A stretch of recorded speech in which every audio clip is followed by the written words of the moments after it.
opening prayer, I would like to remind everyone to keep your phones, your Zooms on mute, and we'll unmute you if there is some reason to do so. And Dina will be managing that. Hi, Dina. And we also want to make sure that you have your cameras on so that we can see all the beautiful and handsome faces, certainly of the men of the 100. So please turn on your camera and put your name in so we can see who's on the call. And certainly as the candidates come on, we want them to see just who's in this organization called 100 Black Men. So without further ado, we're going to move to our opening prayer, and I'm going to do that myself today because there's so much to be thankful for in this organization, so much going on in the world, so many of us who need comfort. So brothers, if you would join in with me and bow your heads, we'll have our opening prayer. Let's approach the throne of grace, humble in the sight of God.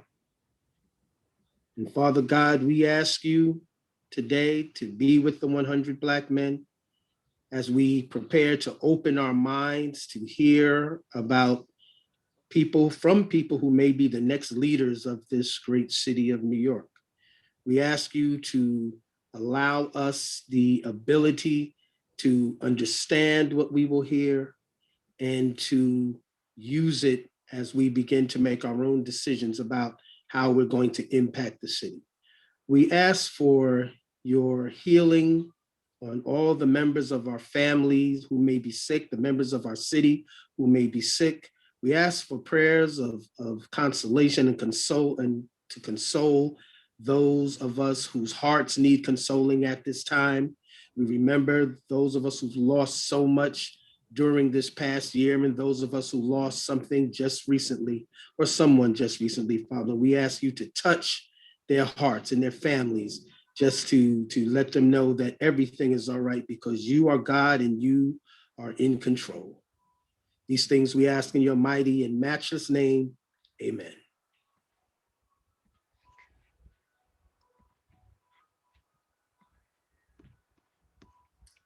So again, thank you, brothers, for coming on. I'd like to now turn things over to President Aldrin Enis. As I look on, I see lots of members. So everyone who is on this call, you all know our President Aldrin Enis. For those of you who may be watching on Facebook, Aldrin K. Enis, the 11th President of the 100 Black Men of New York. President Enis. Courtney, thank you very much for opening up the conversation this evening. To all of our members, it's always good to see you. I hope all is well with you and your loved ones. And to those who are on Facebook Live or on another streaming media, welcome to our monthly meeting. This will be part one of a two-part series where we ask the mayoral candidates for the city of New York pertinent questions that are germane to the Black community within the city. You know, there's so many different organizations out there who are pressing their agenda, and rightfully so, but at the same time, with Black America being what it is, the backbone of American society, it would be robbery if we, an organization that is named 100 Black Men, was not a part of that conversation. So this evening, our candidates will not be all on at the same time, just due to scheduling conflicts and things of that nature. So they will come on in a stagnated format, but we have provided them with questions that we felt encompassed some of the thoughts of the members of this organization and the Black community as a whole. So I'll turn it over to Courtney, because I know that there are, a number of items that we need to take care of beforehand, and we'll do that in anticipation of our speakers. Thank you. Thank you, President Enis. And we do have a few things that we'll talk about.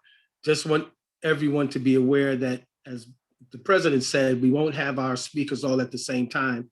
After Comptroller Stringer, we're going to have a break where we're going to hear about some of the initiatives of the 100, which includes our golf outing. We're also going to hear about our Juneteenth program, which is coming up on the 18th of June. So we'll hear more about those things. What would be great right now, since we do have a few minutes as we're waiting for Mr. Stringer to enter the waiting room, if there's some brothers who have some good and welfare, and now would be a good time to share that, as we won't have a chance to share that at the end of the program. If you do, just unmute yourself and share with the brothers. Be mindful that we are live on Facebook.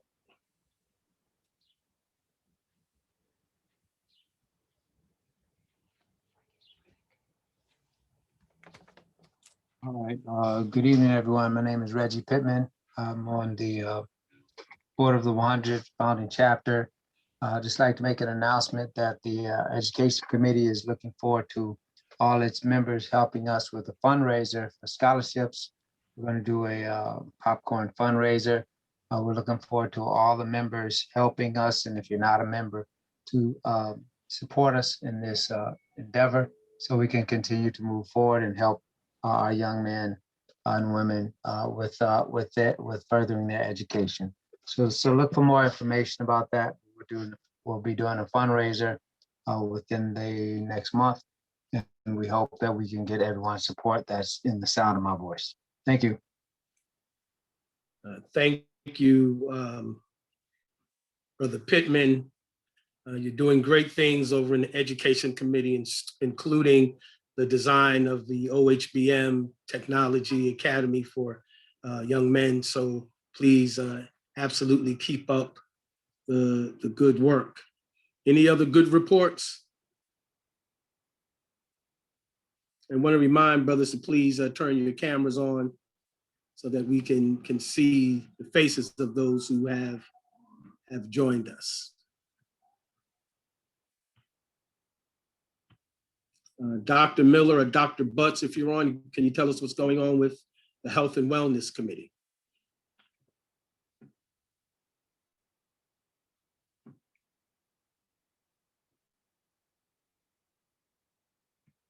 Or Anthony Smalls? Brother James Peterson. Hey, James. How you doing? Just wanted to basically say that you guys are doing a great and wonderful job. We just secured another contract, basically working through DYCD and providing resources for their children.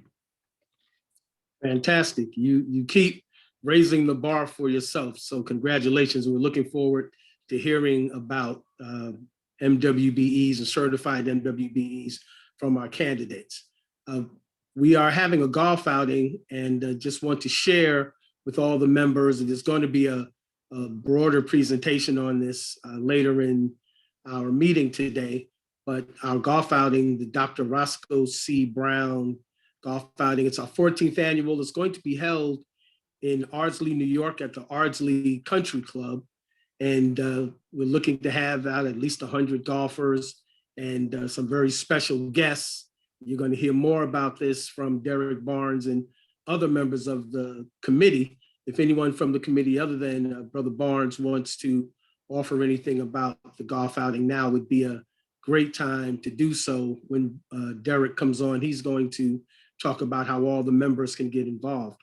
But this is an open invitation for everyone listening on Facebook and other guests on Zoom, that it's an open golf outing. Everyone's invited, and you should be looking out in your inboxes for information about the outing as that comes forth. Anyone else, anything to add on that? Yes, Courtney, this is Fred Davis, the treasurer of 100 Black Men. I do want to say, and I'm sure Derek will get more into it overall, but we're also doing a fundraiser called It Takes a Village, and it's our 100 for 100. Last year, we were pretty successful, and it actually funded the cost of COVID-19 in the pandemic, cost of providing supplies, meals, et cetera, to frontline workers and those in need. This year, it's going to fund various discussions or discourses with other groups, so that we'll have a full understanding of what the Black and Brown community is looking for from other groups as well, and kind of hopefully creating discourse, conversation, bond, etc., eventually, or understanding among various groups. And so we're really looking forward to it. This country needs it, to have discourse about issues that we go through and issues that other communities that may not be like us, whatever, a little different, what they're going to also. So to create some understanding. Fred, thank you so much for that. And if you haven't already made your pledge to 100 for 100, please do so. We're up to about 50 members right now in just over a week. So we know people are looking to do that. So please do it. If you need any support or an invoice, just put something in the chat and we'll send that to you. But everyone should be getting this information via OHBM happenings and other emails that come to us. And be aware and reminded that OHBM happenings is out every Monday and Thursday. If you have something that you wish to have shared with the Brotherhood, please send it to me, the Executive Director, copy President Enis for his approval, and we'll see that it gets out. It'd be helpful if you also copy Dina, because Dina is the one who puts that together. Again, thank you, Dina.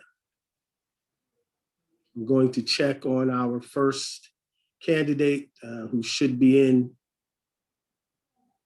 any moment. I don't see him yet.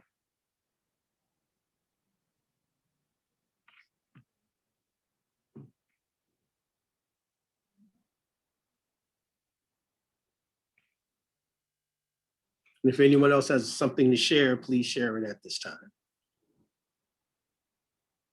And this is Dwight McLeod, and I wanted to share a special shout out about the Brotherhood and a couple of brothers. I'm down in South Florida right now because my son is in a hospital room on a ventilator. It's not COVID related, but it's some other issues. I reached out to Brother Miller, Reginald Miller, and it's not his specialty, but within 24 hours, he had a doctor who did exactly what my son is looking for, call me down here to walk me through all the steps that an anxious father does not know about, who to talk to, what questions to ask, and what information to ascertain. He even volunteered to get on the phone with the doctors down here to help us out. That's the Brotherhood. It was one call to Reggie, and it was done in a matter of hours. So I just wanted to share that. That's amazing. My prayers are with you, brother. Thank you. And the 100 Black Men is absolutely a brotherhood. So thank you for sharing that, Brother McLeod. And brothers do what we do for brothers because it's the thing to do, not because we're looking for the recognition. Just as the work that the 100 does is done from our hearts and not because of any recognition. Brother David Banks, I see you on the call. You want to give us just what's happening with Eagle? Anything to share with the members? Or Aaron? Yeah, I think Aaron could probably give you a better update right now. Just making sure that we are continuing to stay the course with our young men and keeping them fully engaged in the school process. It's been a long, tough year. But we also each Friday morning, for brothers that don't know, each Friday morning, we have a town hall, which has been a pretty amazing series of speakers that speak to all of our young men. And we've been doing that pretty much throughout the pandemic. I think some of you have heard us mention it before. We've had Robert Smith, billionaire, in the squares with us, giving a master class on just how to stay engaged financially. He was amazing. A couple of weeks ago, we had Nicole Hannah-Jones, New York Times columnist, from the developer of the 1619 project. If you haven't seen that, phenomenal. And all of these are available online if you haven't seen. Congressman Jamal Bowman has been with us. Eric Adams has been with us. It has been really amazing. This Friday, tomorrow, we have a writer and activist, Kevin Powell. He'll be with us on this Friday. So encourage any of the brothers, if you have a chance, on Friday, every Friday morning from 9 a.m. to 10 a.m. It's a solid 1 hour. We've got people watching it from all over the country. And so I encourage you to check it out. Great. And I just add, Dave, I apologize, brothers. I'm driving right now and I can't be on camera, but just wanted to send my prayers out to Dwight and his family.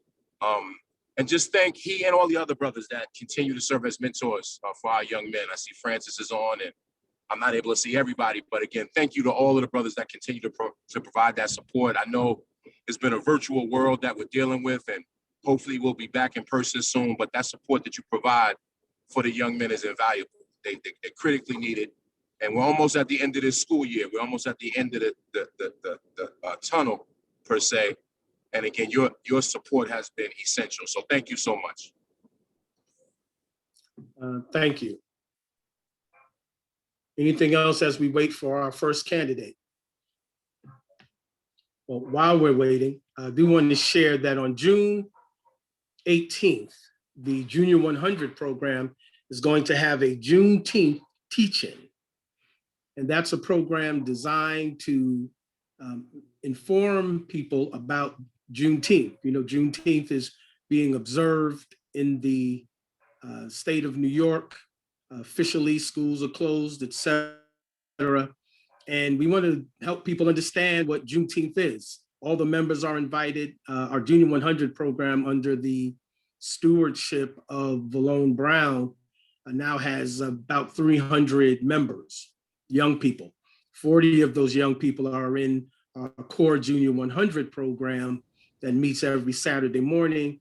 And there's about 30 members who've signed up to be mentors, and you're all welcome to do that. And we'll make sure you get that information through OHBM happenings.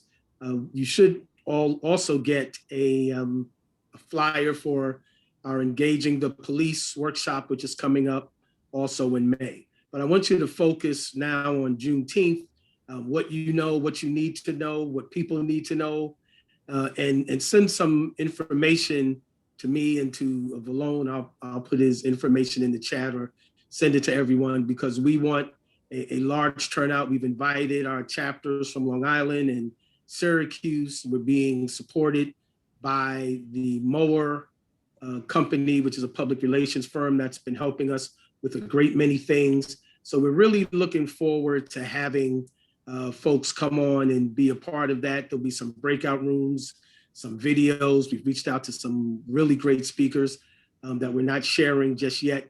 And there'll also be a contest. When you get information about the contest, we're going to ask you to forward it to young people. And the purpose of the contest is to have young people express themselves around their feelings of freedom, so they can freestyle their freedom. They're going to send it to us. They're going to load it, put it up online through TikTok and Facebook. And we're going to have some of those young people featured during Juneteenth, so people can see how they feel, and they can do that in any medium. So it could be something they do with dance, music, art, drama, hip hop, poetry, whatever they decide to do. It's going to be open for them to do. I'm going to check one more time for our controller. I am here. And he is here. Thank you. So great to see you. I was listening to Courtney because, I've gone to so many of your meetings, so I just fell right in. Well, you're one of the crowd, so we're glad to have you. I'm going to turn this back over to President Aldrin Enis. Thank you.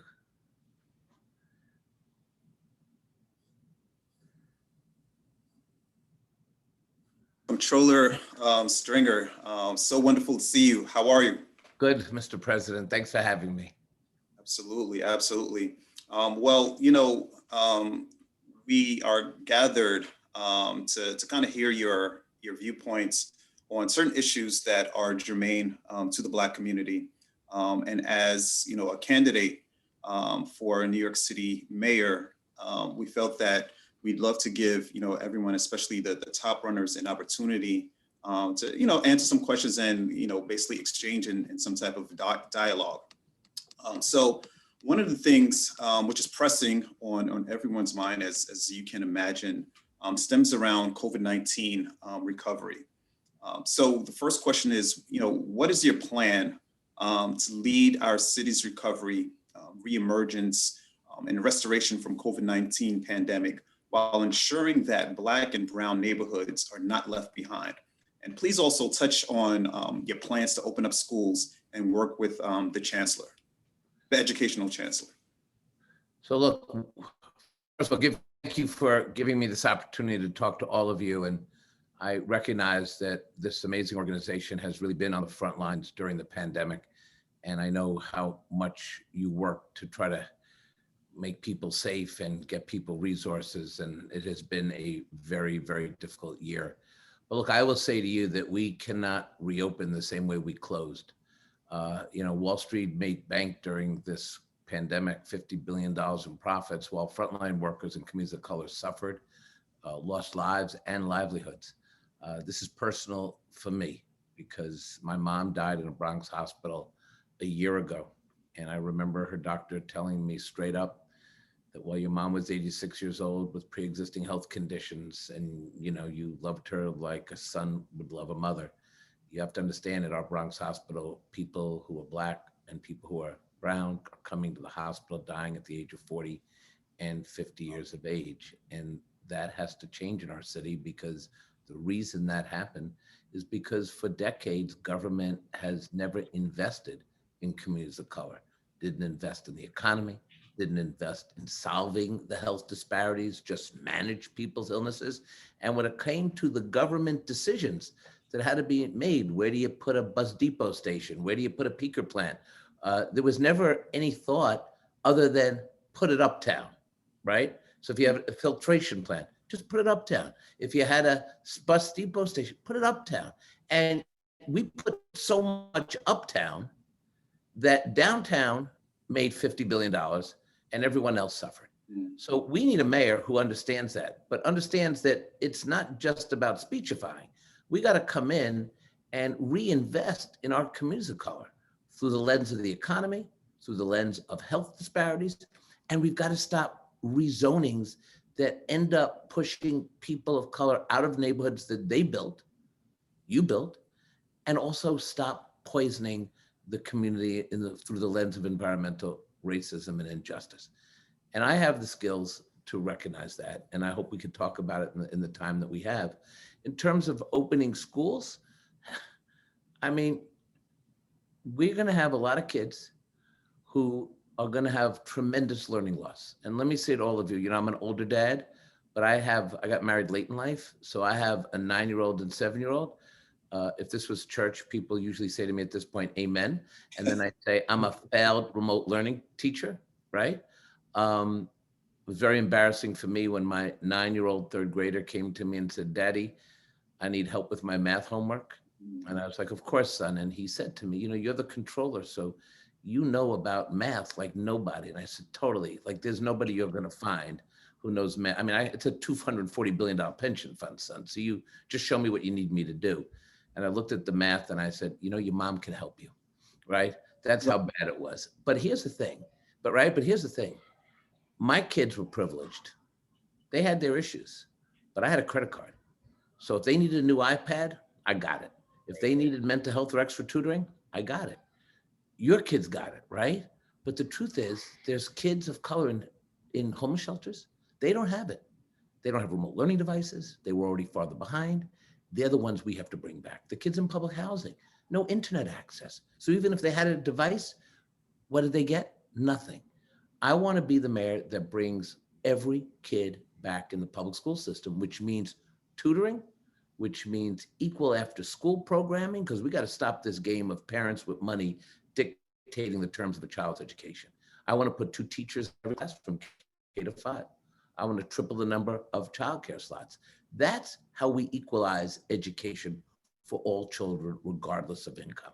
And it's time that the mayor breaks up the DOE cartel and gets rid of the bureaucrats, reinvests in our communities, and do it once and for all. And this is my mission, because I see the difference based on what I look like, my zip code, my income, and we have to come to terms with it's the entire children of the city that we have to bring back.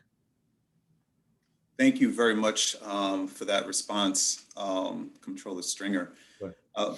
We'd like to, shift the conversation just a little bit. And this relates to, social justice, diversity, equity, and inclusion. Somewhat of a big buzzword that we've been hearing, especially since the George Floyd incident last year. We are concerned about DE&I across the board in city agencies and authorities. Are you committed to including Blacks in a meaningful way on your transition team and throughout your administration?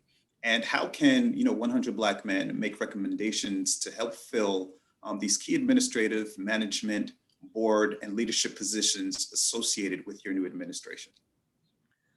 Well, I've worked with many of you, and the diversity that has existed in my office as borough president, as controller with a 788-person staff.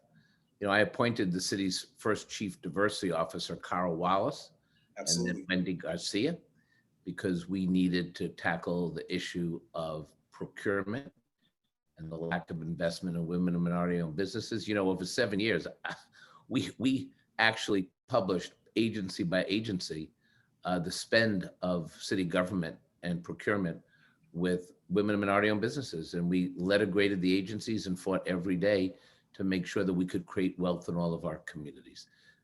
That has to be the agenda of every mayor. And to get there, you have to also practice what you preach.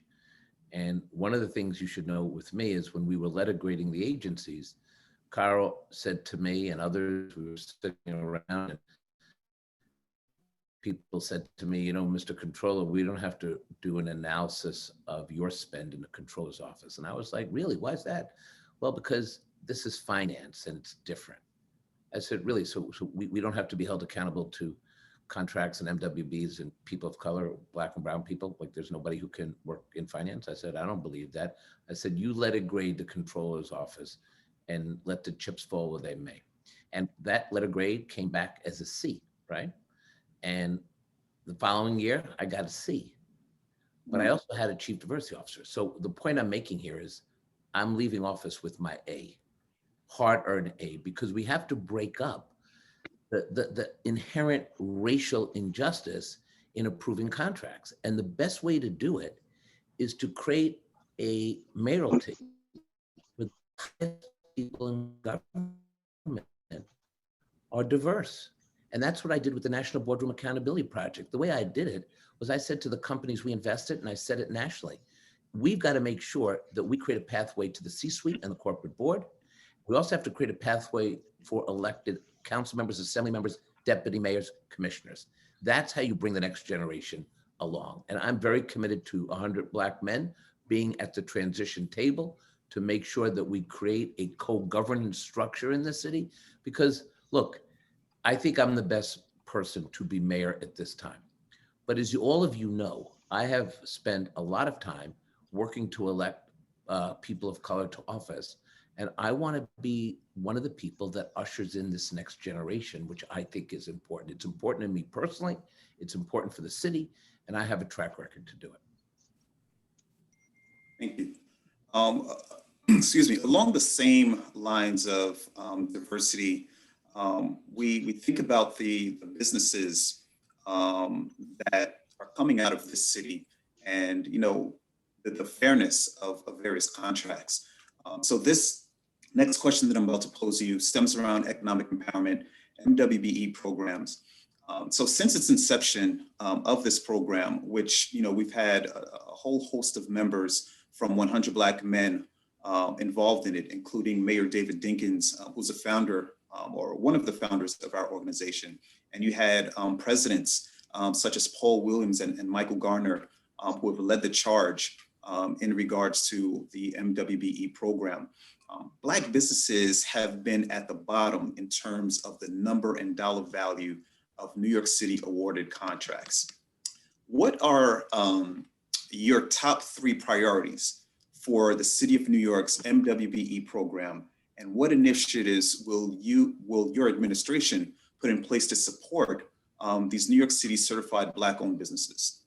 Well, let me say this first. First of all, you're absolutely right in the people you shouted out, and I see Michael Garner is on tonight, and he, better than anybody on this call, knows that there's no candidate for mayor who has spent more time developing policies and agendas to move the spend with MWBs to the time when David Dinkins was mayor and guaranteed X percentage.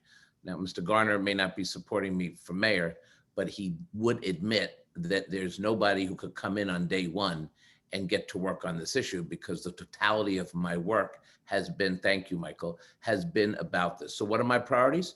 We got to have a chief diversity officer that sits next to the mayor at City Hall. Now, I'm not just saying that. You know, everyone says I'm going to do a deputy here and I'm going to do diversity here. When you have a $23 billion spend, right?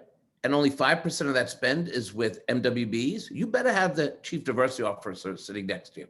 I'm going to put a chief diversity officer in every city agency, but it's not just going to be window dressing. Like these are like the projects over there. My brother used to live in this building over here. Can everyone put themselves on mute, please? The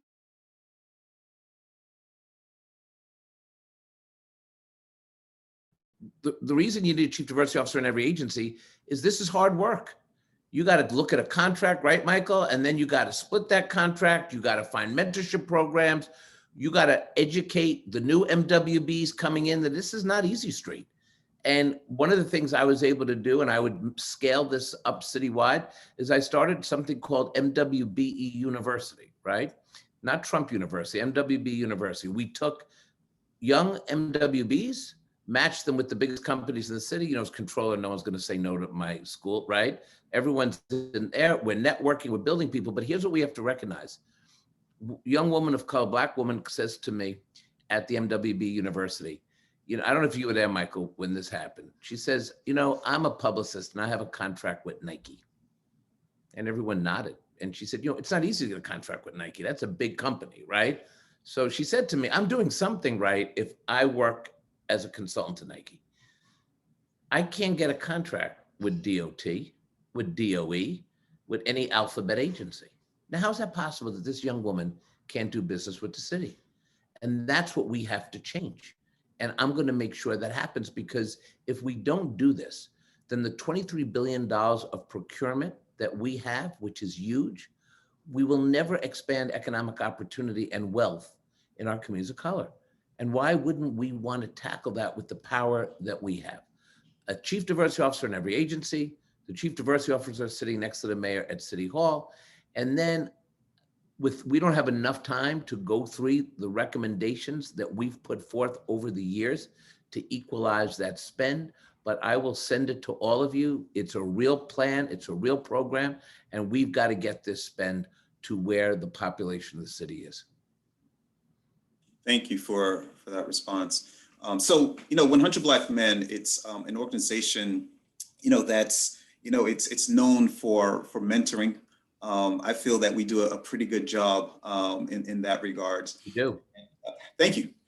So, you know, in regards to youth services, you know, innovative programs such as the Young Men's Initiative, YMI, they're helping to level the playing field for disenfranchised Black and Latino boys. If elected, how will you build up YMI and develop additional programs like it? You know, when I was a kid growing up back in the day in the 70s in Washington Heights, you know, it was a tough place. And a lot of kids I grew up with didn't get out and didn't have opportunity, ended up in correctional institutions. You know, I had two things going for me as a kid in Washington Heights. I like giving out campaign literature, right? So that's how I got sort of on my track. And I was white. And that's the privilege that I had in my neighborhood. And we cannot continue to give opportunity based on that. We've got to give every kid a paid internship in high school or offer a kid that. That means the city has to fund it and it's not expensive.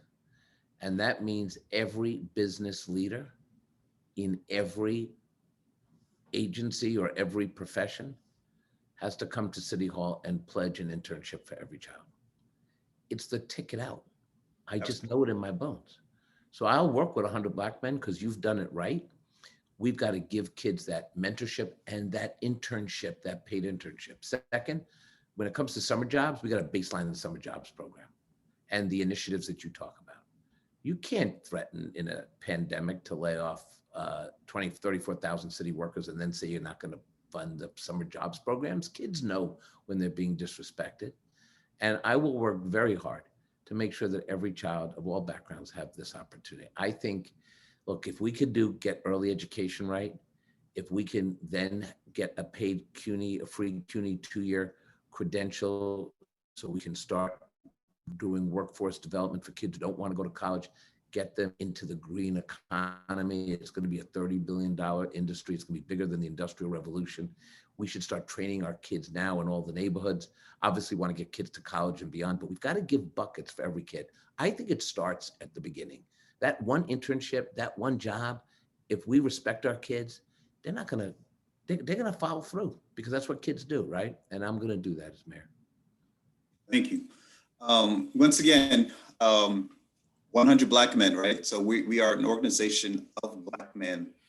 And, you know, and this is a situation that has occurred throughout American history, but in particular, when you have cameras and you have, you know, the community who have cell phones and are able to record certain things, public safety is a critical topic for us. And once again, if you even just go back the last 12 months, how many people of color, and in particular Black men, have been assaulted, murdered at the hands of law enforcement. My next question to you is around public safety. So once again, as we continue to talk about diversity and what that means and its importance, not only in corporate America, but also on our police force, right? Diversifying NYPD by ensuring that more Black men and women are included in the recruiting classes and successfully complete their training is essential, right? So not only do we want them to, take the exam, but we want them to complete the training so that they become police officers. How will you do this work with the Black community to improve relationships with the police? Look, I think one way to do that is to make sure that the future classes of police officers live in the city, which would give kids in our neighborhoods even more access to having a career in the NYPD. And I will continue to ensure that we attract the kids from around the city who could have this career. But I also want to go further and say a diverse police force should lead to more trust in communities of color, but we have to also get police to do police work and also keep people away from over-policing in our communities. And part of that is reimagining 911. It may surprise you that 13% of 911 calls are for crimes. 40% have nothing to do with crime. So we send police to do the job of a mental health care worker or someone responding to a wellness complaint or even a quality of life complaint. People think that folks call 311.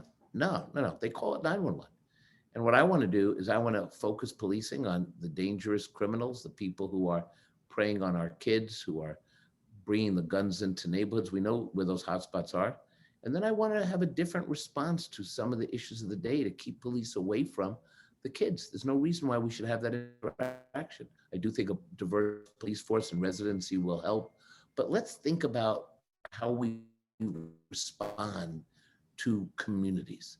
And that's what I want to offer. So I'm going to have a police commissioner that reflects my values and views, but I'm not going to lose control of the police department. I'm going to make sure that we have a clear agenda.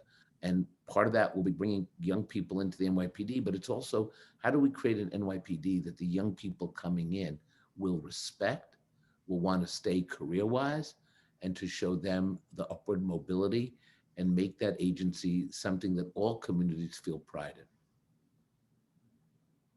Thank you very much. Comptroller Stringer, I know that you are pressed for time, but I wanted to give one of our members an opportunity to ask you a question. Hopefully it's something that was not already asked. So does anyone have a question that they would like to ask? If so, please raise your hand. And the first hand that we see, we will give them the opportunity to ask Comptroller Stringer that question. Going once.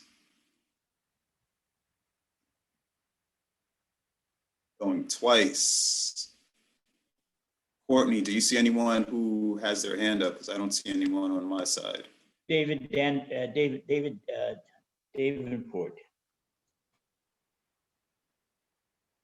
David Davenport has a hand up. Dave, good. Well, I don't see you yet, but definitely good to hear your voice. Please ask your question. I'm lowering my hand in the button, and I'm pleased that Comptroller Stringer has been able to join us this evening. We go back a long way. A long way. It's good to see you. Good to see you, sir. When people ask me about the upcoming election, I think about where this city is and the challenges that we face with respect to the budget, with respect to collections being down after a year or so of COVID. And I think you, more than many others, can really speak to what that economic impact is going to be. And you hear all these people saying tax the rich, which is a good and a bad idea, depending on where you sit. But I think one of the critical issues is going to be the ability to borrow, to help bridge budget deficits. So I want to know, hey, you're the controller, what kind of fiscal challenges do we face? Will we have to borrow? And if we do, I think, there are only a couple of people in the race that may have the credibility with Wall Street to be able to do it without the creation of the kind of financial control board that we had in the 70s for third-party oversight. Well, since I've known you, you've always asked the good questions. David, let me just tell you that during the height of the pandemic, when we had not won Georgia or the presidency and we had lost $8 billion in revenue, I kept very good track of where we were economically. The city economy is very resilient. And there came a moment when the rubber met the road, and the mayor, Bill de Blasio, said to me he wanted to borrow $5 billion. And I said to him, why do you have to borrow $5 billion? The budget's going to be balanced. It's going to take some tightening. But if you borrow $5 billion, the debt service is going to be $500 million a year. But I said to him, but look, we're in a pandemic. You're the mayor. I help me understand what the plan is, because we all got to do what's right for the city. And the mayor basically said to me, well, I don't have a financial plan, but I need the borrowing. And I said, I'm the fiscal officer of the city. I'm not giving you $5 billion in walking around money. And I essentially made sure that we didn't borrow a dollar, because we didn't know what the economic picture would be coming out of COVID, and we didn't know the political landscape. And he tried to do an end run in Albany. I went to the Democratic Senate conference, and I made sure there was no borrowing. Now, I was for borrowing the moment we had trouble, but I didn't, David, give the blank check. And imagine if I had done that now. One, we would have lost any capacity to borrow in the future. And as it turns out, we won Georgia, we won the presidency. We now have $6 billion in stimulus money, and we have raised more revenue enhancers in Albany, fully funding education. We're asking people to pay a little more, so we now have another $4 billion. It was not easy to stand up to the mayor and to have the strategy to make sure we didn't go down a path that we couldn't come back from. It was very popular to say, yeah, borrow the money. It's the money of your children, right?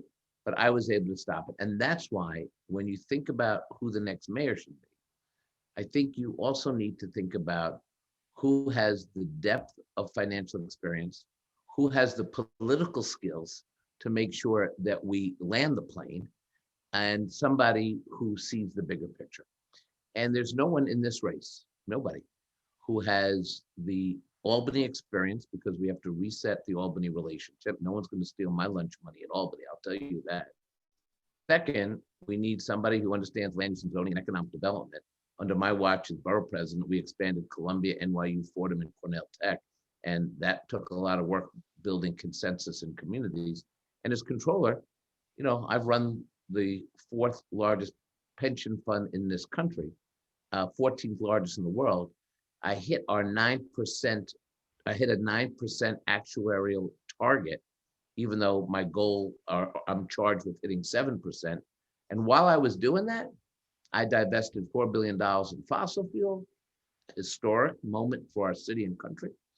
And I divested all of our holdings in private prisons. You need somebody who's ready on day one to do this job coming out of a pandemic. Plain and simple.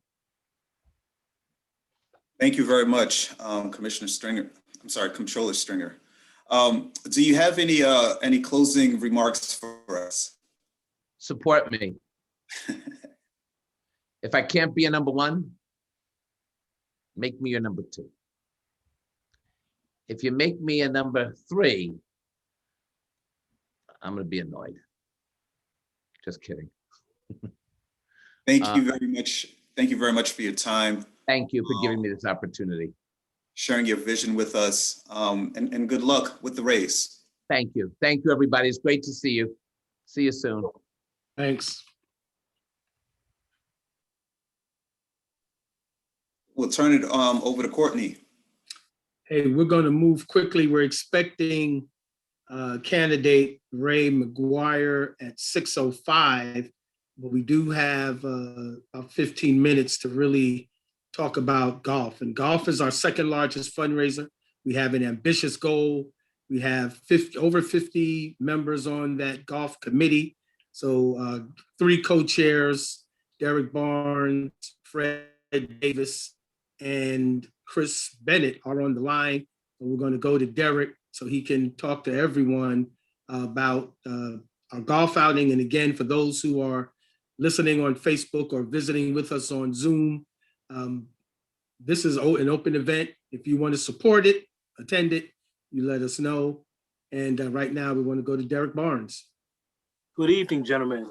I hope everybody's doing well. Let me just get right to it. This organization is a fine, great organization.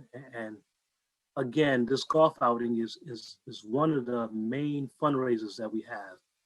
And so I'm asking every member to pitch in, to jump in and get skin in the game. And what I mean by that is that at this point, we have 5 honorees. We're up to about $60,000, and we have never been this way in the 14 years I've been on the golf committee. You know, I take the lead from the guys like, who knows, Buddy Johnson, Craig Simmons, and Rudy Combs. You know, they're in this game to win. You know, if you believe in the organization and the work that we do, I just need you guys to step up. And what I mean by stepping up is basically the strategy here is that actually everybody brings somebody who they know either we can honor or can make a donation to the cause. And with that in mind, we have a team ready with a process of how to present to them to come on board. You know, right now, I'm working with John Stocks, who was our honoree last year. I'm working with him to see if he can bring people, and we're working on a big honoree right now. And I'm not gonna tell who the honoree is because we're still working on that. We're still in talks. But I just need all hands on deck. I mean, me and Fred was on from the beginning 14 years ago, and we watched them work, and we learned about everything we can do with this golf outing. And again, this is the second biggest fundraisers we have, and I just want everybody to jump on now. For those who are having some issues and can't raise or bring up a person that we could talk to, I challenge you to at least have a conversation with me personally, so we can talk about this and we can put together a strategy of how we can present to that person. You know, again, I just plead to you guys because, you know, I would say that after being on the golf committee for 14 years, I don't really have to do this anymore, me and Fred. But I believe I have the love for this organization and what they stand for. You know, Rudy showed me the way because I watched the way he acted. He had the love for this organization. So if you guys have any type of love, I just need you guys to step up. Honestly, to tell the truth, I'm gonna be straight. I hope you don't take this personally, but I hope you do take it personal. This is a challenge, and so I just hope you reach out to me before I reach out to you to ask. So, and the process will be is, if you understand the 100 for the 100 that we did last year and we're doing this year, we can use that same process for somebody who maybe not able to bring in 5,000 or whatever as an honoree. You know, we had a call today with the Bert Cook. She is the CEO of the African American Golf Digest. Me, Chris, and Dean. We talked to her, we got her committed, and we also used the strategy of the 100 for the 100 for her. So she's gonna bring her network. She's gonna bring her network and her peers with our marketing team, and we're gonna market to them. And so if we get that going, just like the 100 for the 100, we can raise money. It doesn't have to be big money, but volume speaks loud. So again, I urge you guys to get in contact with me, with somebody you think who is a potential honoree. Fred, do you want to say anything, Fred? Yes, and that was very well. There's not too much to say after that, but you know, as the treasurer, that what we've been doing, even hosting this tonight, right, is really funding our programs that mean a lot to our community, especially through the pandemic. And we're still at it, irrespective if and our community is getting killed by it, right? Irrespective if we're all now getting our vaccine, it's still having devastating effects. I have a cousin who had one shot of the vaccine and is now in the hospital with COVID, not from the shot, but from receiving it for someone and is still battling. So it is so important for us, especially events that we all enjoy. Last year, through a pandemic, the way we worked with the golf course to organize it, I think those who have attended last year would say it was one of the best they've ever attended. And we're able to fashion it even through a pandemic around where folks, brothers, will have a great time. But let's be honest, it's not only just for us to have a great time. It's really about raising the funds that we will immediately put back into our community. And that's really what it is. When we talk to these mayoral candidates, we have to show them the power of our dollar as well. And so we need, as Derek said, we need your help. And it may not be that you have $5,000 sitting in your bank account. It may be someone that that does. So we're just humbly asking you to please tap them, reach out, let them know about the 100, let them know it's our second biggest fundraiser. And we need, and it's basically perfectly matched, right? We have our first one in February. Our next one is 6 months later in August. And we need that to fund the activities going through the rest of the year. So, we're not begging you. We're just respectfully asking you to reach out, tap someone that you know that can help us to meet. And one thing I will say is our budget is $255,000. So in order to get to that 255, we need you. So even though Derek says we're at 60 now, and that's the quickest we've been at 60 in quite a while, but we're getting to 255 because we want to give back to the community that deserves it. So I'll stop there. Thanks, Frank. Go ahead, Courtney. I don't know if our third co-chair is Chris Bennett. I don't know if he has anything he would like to say. Chris, anything?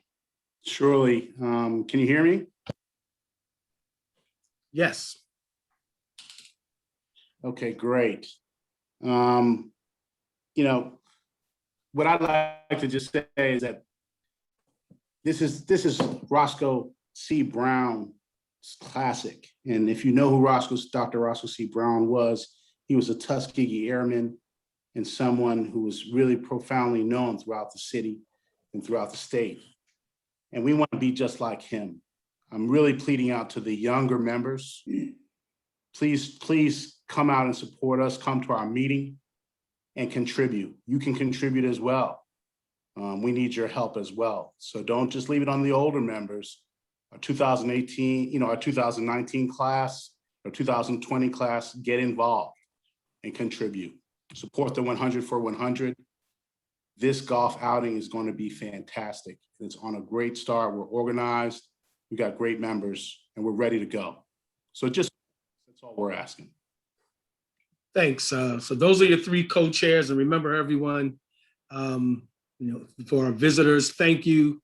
And we're looking forward to Ray McGuire, who's coming up next, and we'll also be hearing from Maya Wiley as well as Shaun Donovan later in our meeting. I want to turn things back to the president, who's going to bring on someone very special and recognize someone very special. Thank you very much for that. Chris, Derek, Fred, thank you very, very much for the work that you're doing for our organization, keeping us on task,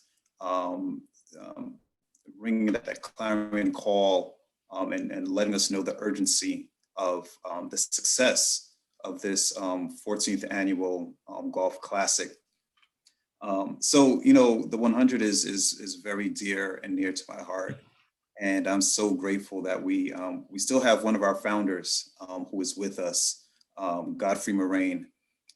So I'd like for Godfrey to just say a few words while we still have him on this side of the earth, to let us know how he's doing, say hello, extend greetings, things of that nature. So Godfrey Moraine. Yeah, greetings to all of you. I'm sorry that you have to forgive me because I'm not properly attired, but it's good to see that the 100 Black Men is still pursuing the necessity of trying to improve the Black community. And I'm glad to see you guys are still, keeping the powers that be before you to explain what's going on and what we can do, to, as I say, get back to improving the various faults that we have in the Black community, and hope that as a result of what is happening now, that we still know that there's a lot to be done. It's not much been changed. We have progressed quite a bit, but there's still that institutional discrimination that affects us all, no matter how successful we have been. And, Thank you very much for that, Founder Moraine. It's always an honor and privilege to hear your voice, and it sounds like you're doing well.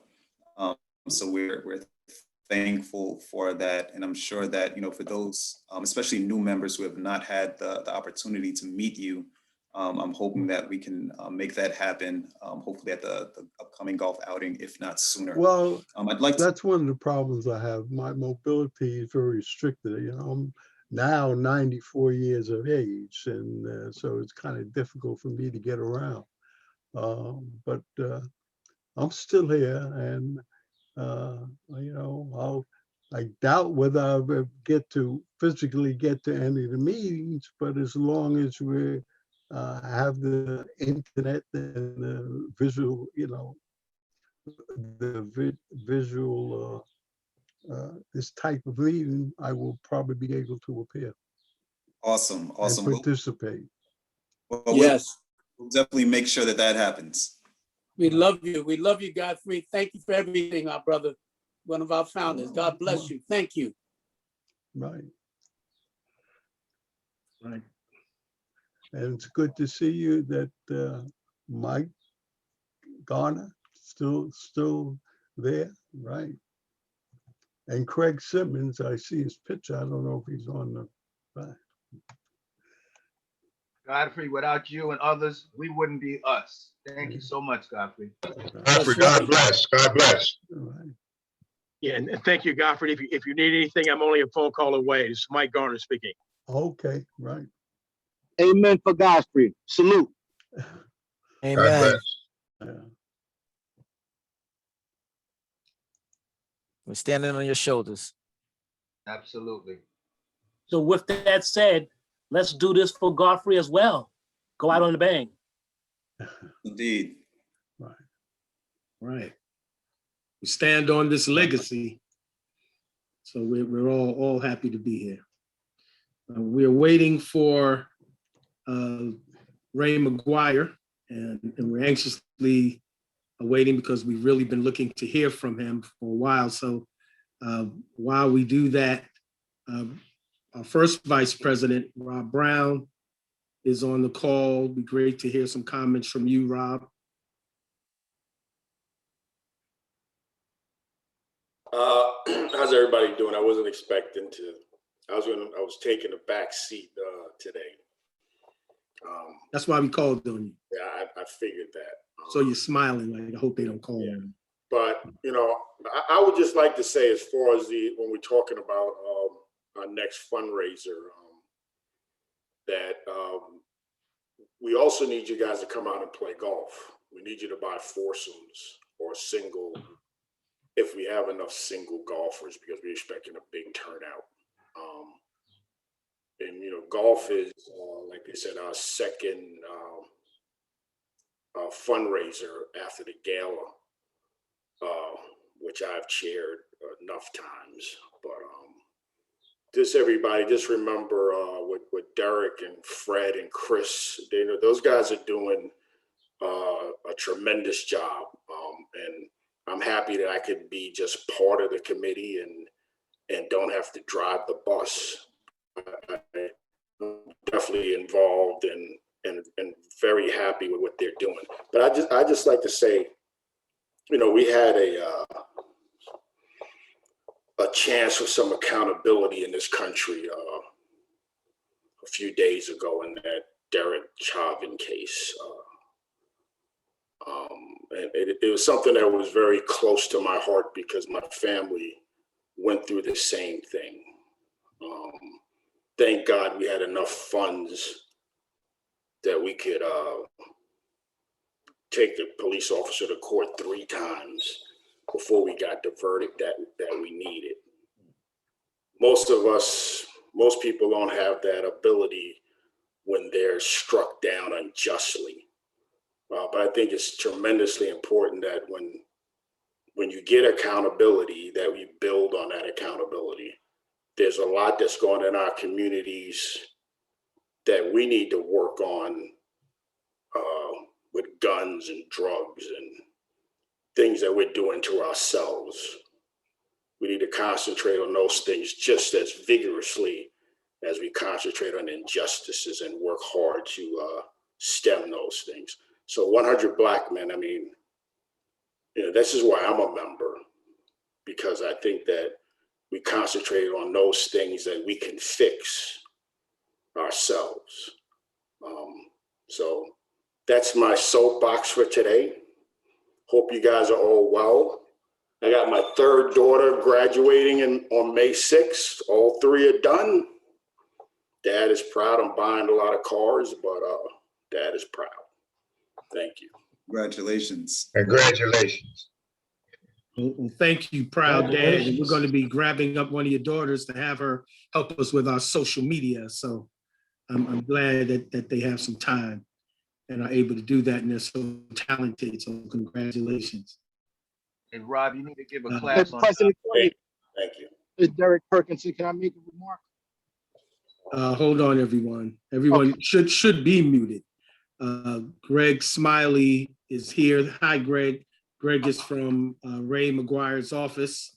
And Greg, what's Ray's ETA? Hi, brothers. So good to see everybody. I'm getting him on right now. I'm on. There you go. He's down at the bottom. All right, there you go. Ray's on. You can't be on time, be early. All right, we're going to go back to President Enis right now to move us forward.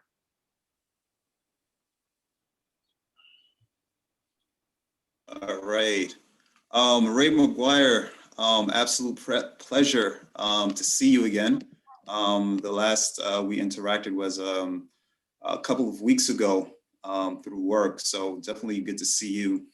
The format is basically, us having a little dialogue, me asking a few questions that are germane to the Black community that I hope that you will be able to shed some light so that, we as Black men can relay that information to our loved ones, our family members, friends, so that they can have a better understanding of your vision for the city of New York, and in particular to the Black agenda.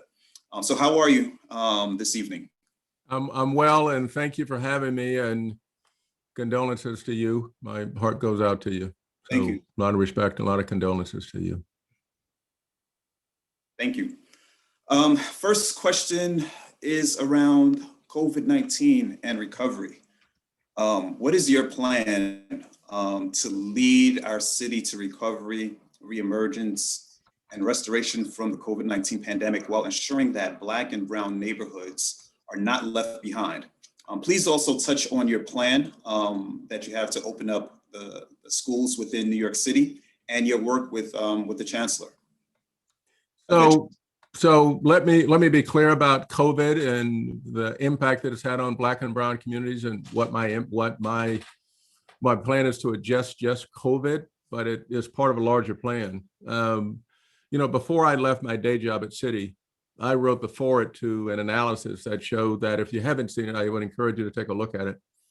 I wrote the foreword to an analysis that showed the impact on the systemic inequities in healthcare, in education, in the economy, and in the criminal justice system had had a negative impact on the U.S. economy of $16 trillion. And if we begin to address it today, that impact to the positive would be $5 trillion. So what COVID has done is exacerbated and exposed a system of systemic inequities in our community. And we need to address that. We need to identify it, one, and then address it.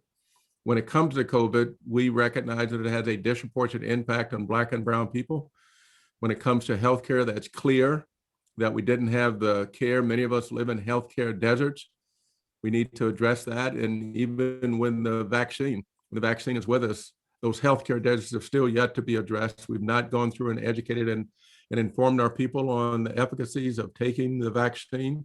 Many of our communities clearly are skeptical because of the history the country has with the vaccine. But even still, we could have done it better. And under my administration, we will have an effective communications plan, for one, to communicate with the faith-based leaders, with organizations like 100 Black Men and other leading organizations that have the wherewithal to get out and talk to the community. That's one. Two, I will make a concerted effort to make sure that we have primary care facilities in our boroughs where our communities are, so that people don't have to use emergency room as their primary care. And I will make certain that the elderly amongst us get access to the kind of quality care, primary quality care that today has been absent. So I'll focus on that, and I'll focus on making certain that we remediate for once and begin to put primary care facilities into our communities. And part of that, I have a doctors to me plan where I'm going to invest $10 million, $2 million per borough to take primary care facilities, mobile units into our community. So we need to address that. We need to address it immediately. It has to be the highest sense of urgency and partner. That's what I'm going to do on COVID. With respect to the overall community, my plan, my economic plan is called the greatest, most inclusive economic comeback in the history of this city. 500,000 jobs, go big, go small, go forward, where by intent, by design, it's going to be inclusive. It has been the case that all boats have risen, except for many boats in our community have sunk or have sank, and we need to address that, and that needs to be the highest priority. Can you speak about your plans as far as the opening of schools and working with the Chancellor of Education? Yeah, school. Listen, the school is the only way I got here is through education. Right now, it is not working for Black kids, to be very clear with you. I can take 10 fourth grade Black and brown kids, 10 fourth graders randomly, and 2, maybe 3 can read. If I look at 3rd to 8th grade, I have a nation's report card or the state's report card. Black and brown kids between 3rd and 8th grade, 80% are below proficient. And so my plan is to get those kids back in school as quickly as we can to make certain clearly that we're recognizing COVID protocol. I will follow the science, but we need to get our kids back because our kids are, given the analysis I've just given you about where we are, I have to career, but I need to get the kids back in school. I want them to be their summer school. Their parents can opt out, but we need to give the kids the opportunity to get educated because right now we've lost one or two years to COVID, and we can't afford to lose those years because we know where we are in the state of education for our kids. So I want to be clear. I want the best quality education for our kids. Their lives should not be determined by their zip code. And I want that education to be in the form of the best district schools, the best magnet schools, the best parochial schools, and the best charter schools. I want the parents to have the choice. I want to work with the chancellor to make sure that that level of prioritization that I have for our kids is that his or hers is as high as mine. Because right now the system's not working for the vast majority of Black and brown kids. We need to be outraged, which I am, and we need to have a plan in place, which I do, execute on that plan, because otherwise our kids are going to be lost yet again. Thank you for that response. 100 Black Men, it's an organization that prides itself on mentoring, providing opportunities for young people. So my next question is around youth services, and in particular, the Young Men's Initiative. We have such innovative programs such as that that are helping to level the playing field for disenfranchised Black and Latino boys. If elected, how will you build up YMI and the development of additional programs? My entire career has been focused on making certain that we get support for our community, for the youth in our community. My school plan, my cradle to career plan does just that. And what it is designed to do is to begin at a relatively early age to make certain that our kids get the opportunity in education. And for example, it's going to start early cradle to career. I want to start before pre-K because pre-K, by the time many of our kids get to pre-K, they're already behind. Affordable childcare, making certain we get the right caregivers for our toddlers so they can identify those who have challenges and those who have exceptional capabilities. By the time they get to pre-K, we've already invested. Then I want to make certain that by the end of the 3rd grade, every child in New York City can read. Why is that? Because between 0 and the end of the 3rd grade, our children are learning to read. After that, they're reading to learn. No kid gets out of the end of the 3rd grade without being able to read.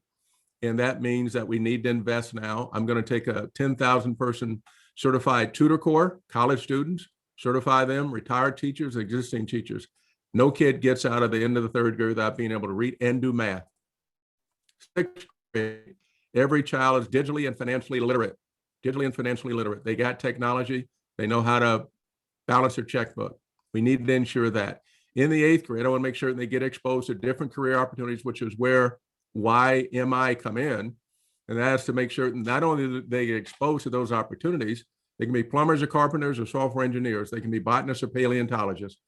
I want to make sure that they get exposed and that they have summer jobs, paid summer jobs, public-private partnerships, where I know that, organizations like Young Men's Initiatives are going to be clearly important.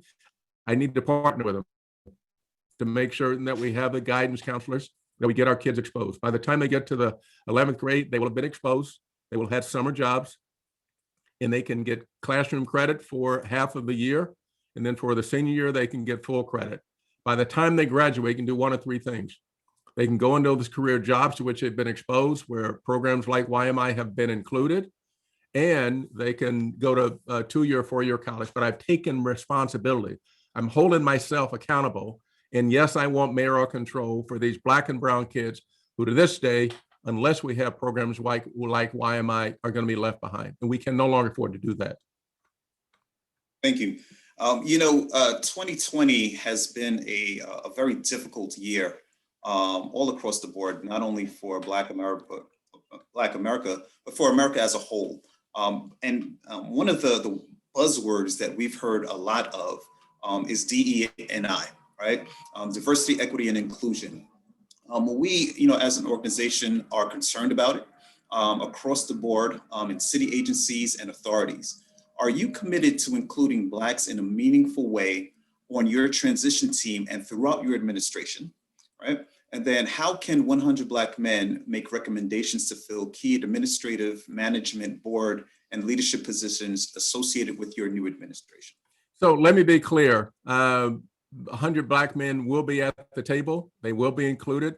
I need to make sure we got the best and the brightest. And one of the places where I know they reside is with 100 Black men. So unequivocally, yes, that will happen. If you look at what I've been able to accomplish in my professional career, where on the shoulders of those who have been members of 100 Black men, I kicked down the doors and then extended the ladder.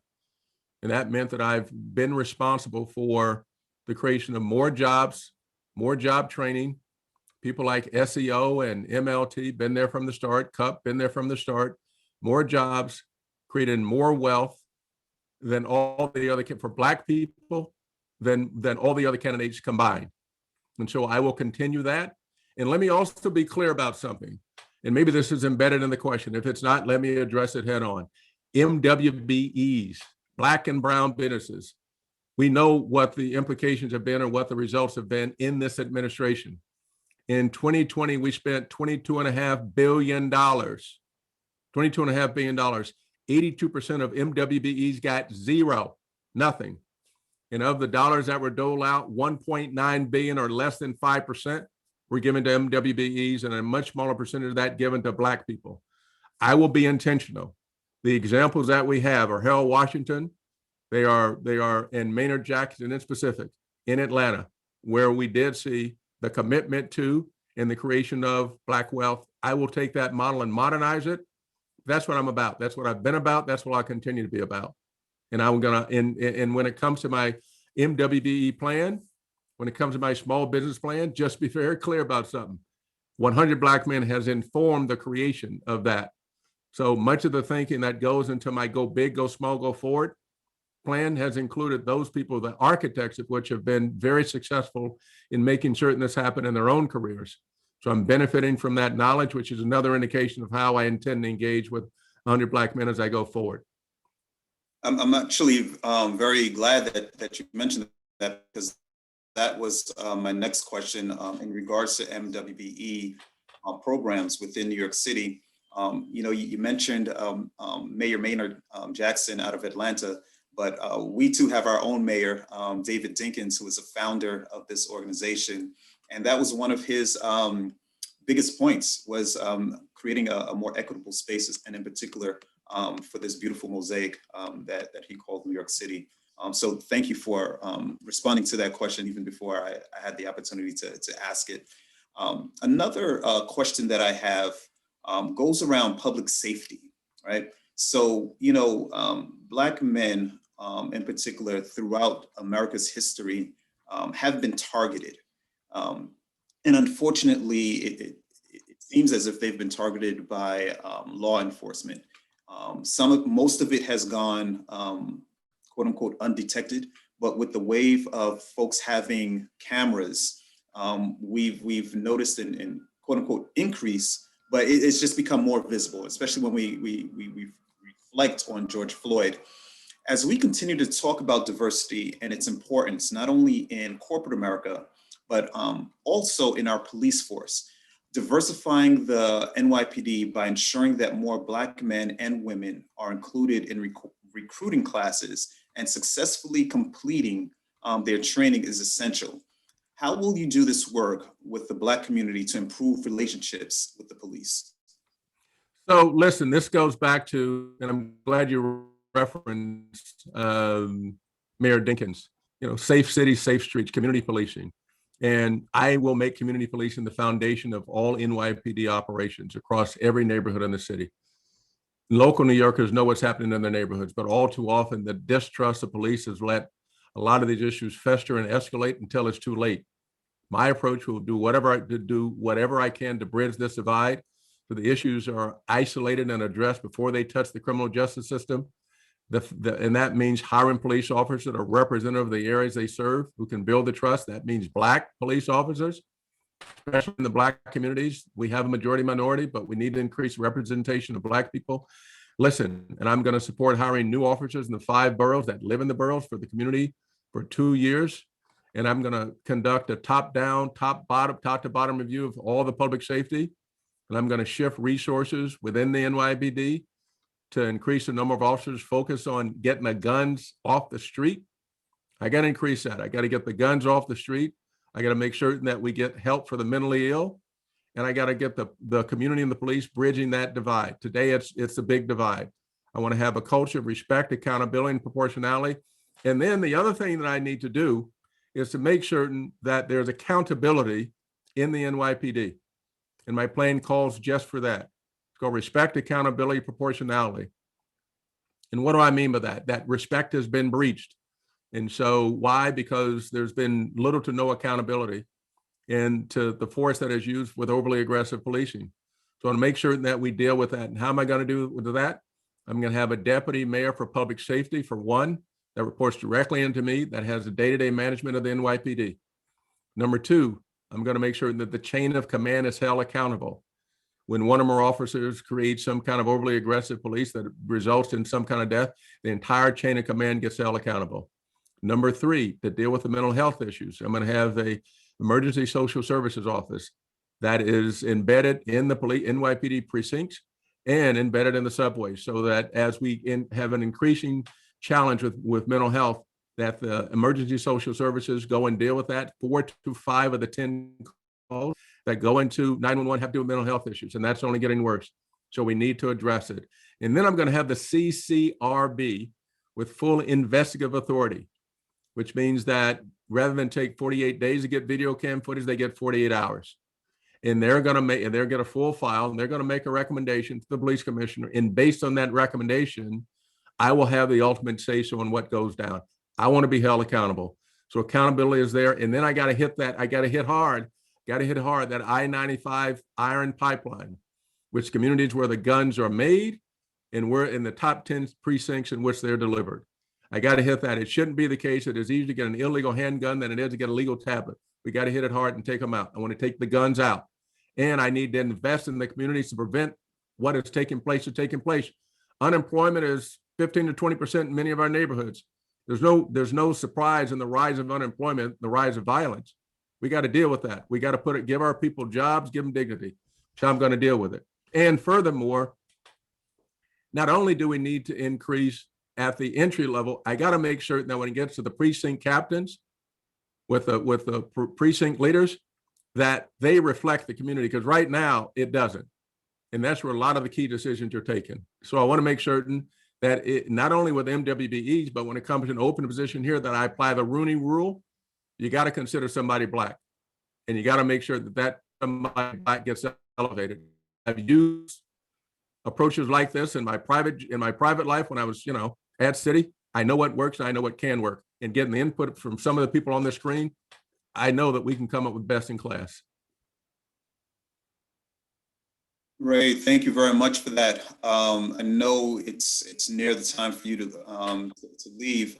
I want to ask if you have any closing remarks that you'd like to share with the membership. First of all, thank you all for having me. I think this has been an extraordinary opportunity for me to visit with you all, who are the leaders of many of the leaders of this city and the leaders in the community. And so I got so much respect and admiration for you. And those of you who have helped me thus far, thank you. I have deep gratitude for your taking the time and giving me that wisdom and sharing my wisdom that's included in my plans, my policy outlook, and how I'm going to go execute. Listen, my view is that, especially when it comes to economic involvement, that we've been outside for so long that when they give us crumbs, they want us to feel full. I'm not interested in the crumbs. Matter of fact, I'm not interested in the cake. I'm interested in us owning the bakeries. More than one, owning the bakeries. Because Martin Luther King Jr. said, what good does it do me to earn the right to set the lunch counter if I cannot order a hamburger? I can't afford a hamburger. We're beyond that. But unfortunately, those who are in office for too long, those who are in office, we've gone backwards. Their time is up. If you want something new, somebody whom you can hold accountable, who's got a track record, as they say in the neighborhood, who's got receipts, who can make certain that the sole focus is on what's in the best interest of New York City, especially people who look like us, who doesn't know any favors, I would ask you to support me. I'm somebody in whom you can trust and in whom you can believe, whose sole focus is on what's in our best interest, and to make certain that what I've been able to experience, the judgment and the experience that I've had in leading a business longer than anybody in the history of Wall Street, I didn't say black, but in the history of Wall Street, trying to make certain that I invest in the community, I will exercise that same judgment and that same management, and importantly, that same leadership going forward.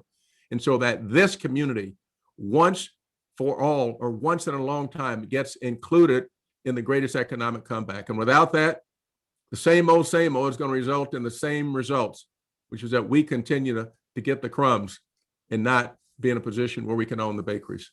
So thank you for having me. And again, I extend my condolences to you, President, and to all the people in 100 Black Men. I've admired you and respected you for the duration of my journey. I ask you to be on this journey with me, rayformayor.com. And thank you for the opportunity for me to go represent you in a way that would hopefully make you proud and in a way to which I'm committed. Thank you very much for your time, Ray. Appreciate it. Thank you all. Thanks for having me. Good evening. Ray. We are pressed for time, but we have our next mayoral candidate here with us, Ms. Wiley. If you can unmute yourself. Good evening. How are you? I'm doing well. How are you this evening? Good, thank you. Thank you for having me. Thank you for making the time. As an organization named 100 Black Men, we wanted to make sure that we reached out to as many candidates as possible, and in particular the front runners, to make sure that they know where we are coming from as a Black organization, to make sure that we kind of speak about some items that are germane to the Black community. I know that, there have been a number of organizations and communities that have reached out to you to kind of express their concern and thoughts that were, germane to them. So we, as a Black organization, wanted to be afforded the same opportunity. So I'm glad that you were able to make time for us this evening. Thank you for having me. I wouldn't have missed it. Thank you. Thank you. So I know that time is of the essence, so I'll just lead into our first question, which, it's the topic that has been on the news for over a year, and it's in regards to COVID-19, and in particular, its recovery. What is your plan to lead our city's recovery, reemergence, and restoration from the COVID-19 pandemic while ensuring that Black and Brown neighborhoods are not left behind? Please also touch on your plans as far as opening up the schools and working closely with the Chancellor of Education. Thank you for that question, because, for me, one of the things that called me into this race is someone who has spent my entire career as a civil rights lawyer and racial justice advocate, particularly for Black communities, because I've been a Black woman all my life, is that it is always our communities that do not get the investments. And, when COVID hit, there was nothing surprising about what happened, because we had a pandemic before COVID, and that pandemic was a pandemic called structural racism. It was a pandemic called an affordability crisis, with far too many of our folks being displaced because the rent is too damn high and the pay is too low, and we don't have enough entrepreneurship and business opportunities. opportunities. So when COVID hit, it was just another proof point that it just fast-tracked and deepened and made worse all the crises and pandemics that we were already experiencing and for far too long, have been struggling to change. So for me, the response to COVID is first and foremost to recognize our opportunity to reverse those other pandemics as well. So I have a plan to create 100,000 new jobs by increasing our capital construction budget. I'm going to make it a $10 billion budget. I'm going to hire a New Deal New York czar. That's what I call the program, the New Deal for New York. But we are going to have local targeted hiring in communities that have been the hardest hit by COVID, which are Black and which are Latino and which are Asian. And that's going to be very specific. We know where most of the deaths and infection rates have been, are also the same communities struggling to get vaccines. But we're going to actually make sure folks get good jobs. But we're also going to have women and minority business owned contracts built into the goals of that spend. And so in addition to hiring in our communities, we're also going to be procuring and ensuring that our folks get contracts to get the work done. And we're going to build things we need built in our communities and fix things we need fixed. So the metrics about what projects are going to be about deeply affordable housing for our communities. It's going to be about resiliency in the face of climate change, because our communities are often flood zones that don't get that infrastructure investment. But all of that means that we're taking a very explicit and naming look at just what good we do in communities of color, including and specifically Black communities, while we are bringing this economy back. And the other thing I'm going to do is looking at care work, because women of color have been decimated in this economy, as have been men of color. But women of color have also lost care jobs, but also our families have always struggled to get the care they need for children and elderly. So I'm going to create a $5,000 care grant that is going to go into the pockets of starting with 100,000 of the neediest families based on need in order to care for themselves as families. 70% of Black children are living in a household with a single Black mother who's struggling to keep food on the table. So we're going to make sure that help comes, but we're also going to do it by creating community-based centers that I call care centers, so that there are free drop-off places with quality care for children and for elderly parents and adults. That's going to create good quality jobs for the folks in our communities who've lost them, but it's also going to ensure that we're benefiting the community by solving a problem. And I have many more plans for that, but I want to go to schools. Because a big part of opening schools is first recognizing that a good mayor both has the best people in the job. Those are jobs that have to look like and be held by people who look like our communities. But it also means letting our experts do the work and moving barriers out of the way. And one of the things that we must confront when we're looking at reopening schools, we got to bring down class sizes because our schools were deeply overcrowded, and we got to invest in more space so that there's more classroom space so that we can deal with having 3 feet of social distancing to be safe and to ensure that our families and our community folks know it's safe and can trust it, but also know the quality of the education is going to be better. So I'm going to hire 2,500 teachers. That is also going to be our opportunity to make sure our teachers look like our students. And I'm going to use some of that capital construction, as I said, in New Deal New York, to make sure we're bringing the class sizes down in terms of the physical space and the facilities. So I'll stop there, but I got more plans if you got more time. Well, we have as much time as you have available, because we really like to make sure that we truly understand your platform. But at the same time, we want to leave enough time to at least have one question from our membership to be asked. Well, let me just add one other quickly, because I think it's so important, is our communities and our folks are entrepreneurs. And we talk about that a lot in the context of MWB, which is critically important. But we also have to remember our small community businesses, whether it's the roti shop on the corner or the barber shop or the nail salon, the places that our folks own. Half of our jobs in the city are small businesses, but a huge number of them we create. So one of the things I'm going to do is create a $30 million grant fund to help our small businesses get out from under the debt they have. And when I say small, I do mean micro. I mean the community mom and pop shops. And to make sure they can pay that back debt, that back rent, we're going to work on a commercial affordable rent program for them. And we're also going to make sure that the services and technical assistance and support from small business services is resourced, and that we're also resourcing the organizations and services that help support our small businesses and our entrepreneurs to be successful. Thank you very much for elaborating. My next question is around diversity, equity, and inclusion. Something that we as 100 Black men are very concerned about. Now, what we want to do is have the ability to reach out to you when there are board and agency authority positions that are available. So are you committed to including Blacks in meaningful ways on your transition team and throughout your administration?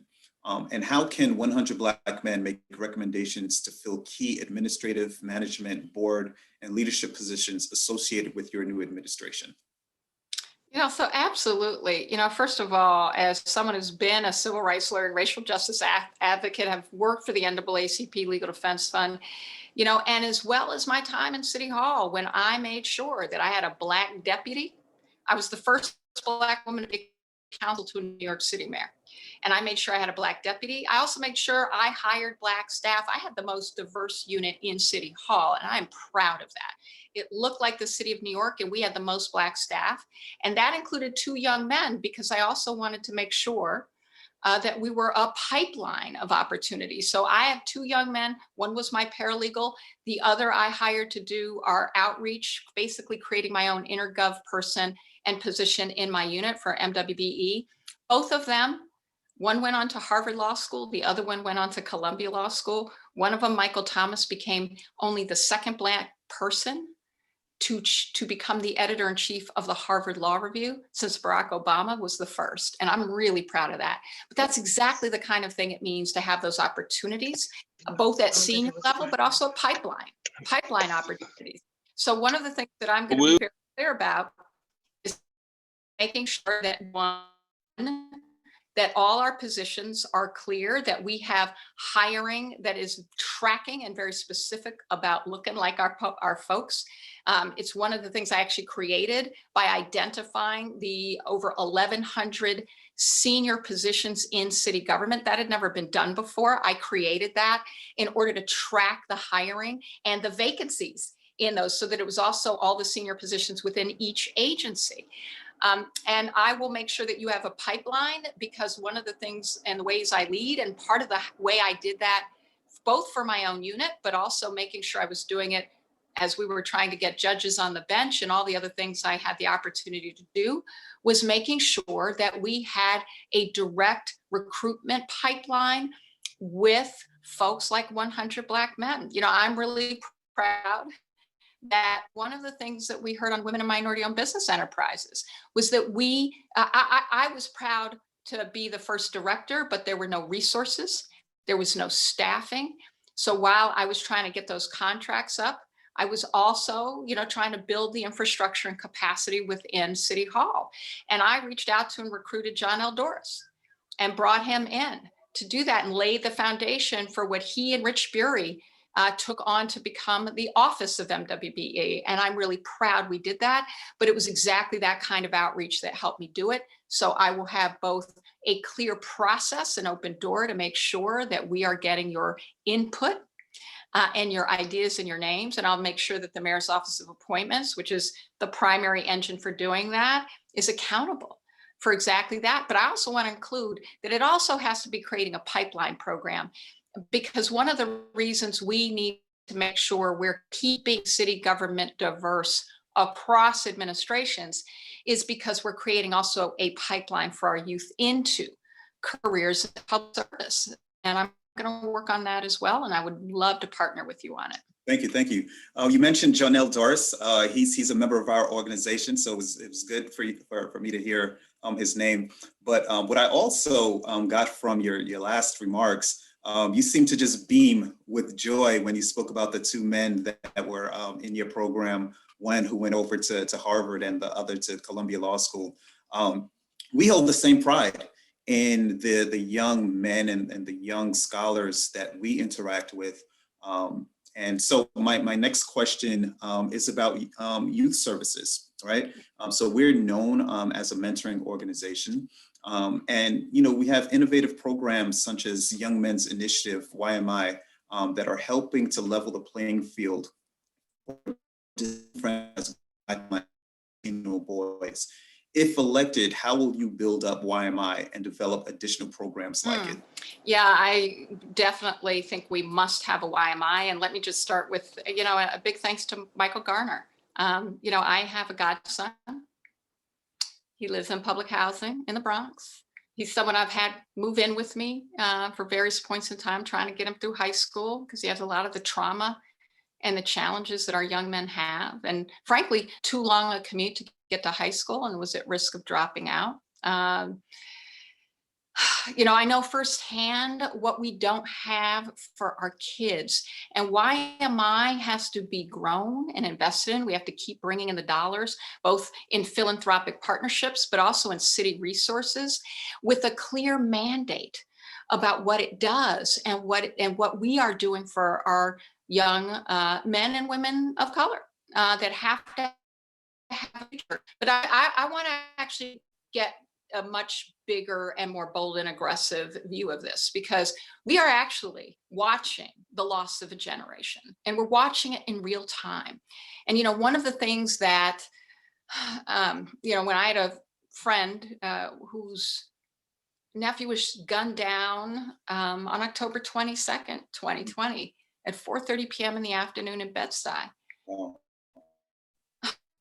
And, you know, my godson just lost a close friend who got shot in the neck. Thought about trying to get him back to my house, not being up there. But this is the point. You know, what we heard from community was this is urgent and no one is treating it as sufficiently urgent. And I thought our first platform we were going to put out as a policy platform was going to be on housing. Mm.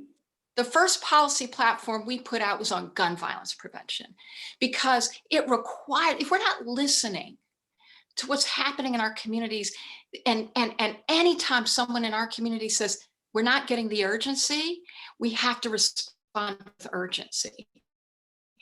And so part of it is creating a whole bunch of new programs. And one of the ones I'm really excited, I'm very excited about a lot of it, but I've talked about doubling the number of summer youth employment seats in communities with gun violence. So it's really about recognizing we have to make it easier to get a job than a gun.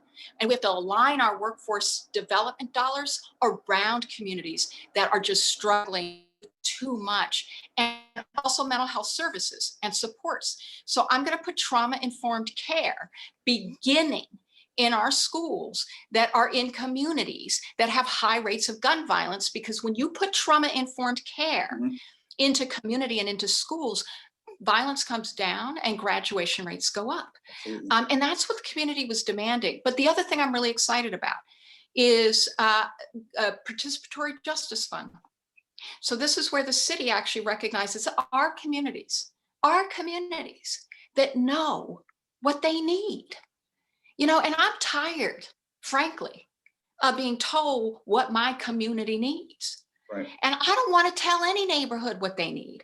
What I want to do is empower the experts, which are the people impacted by the problem.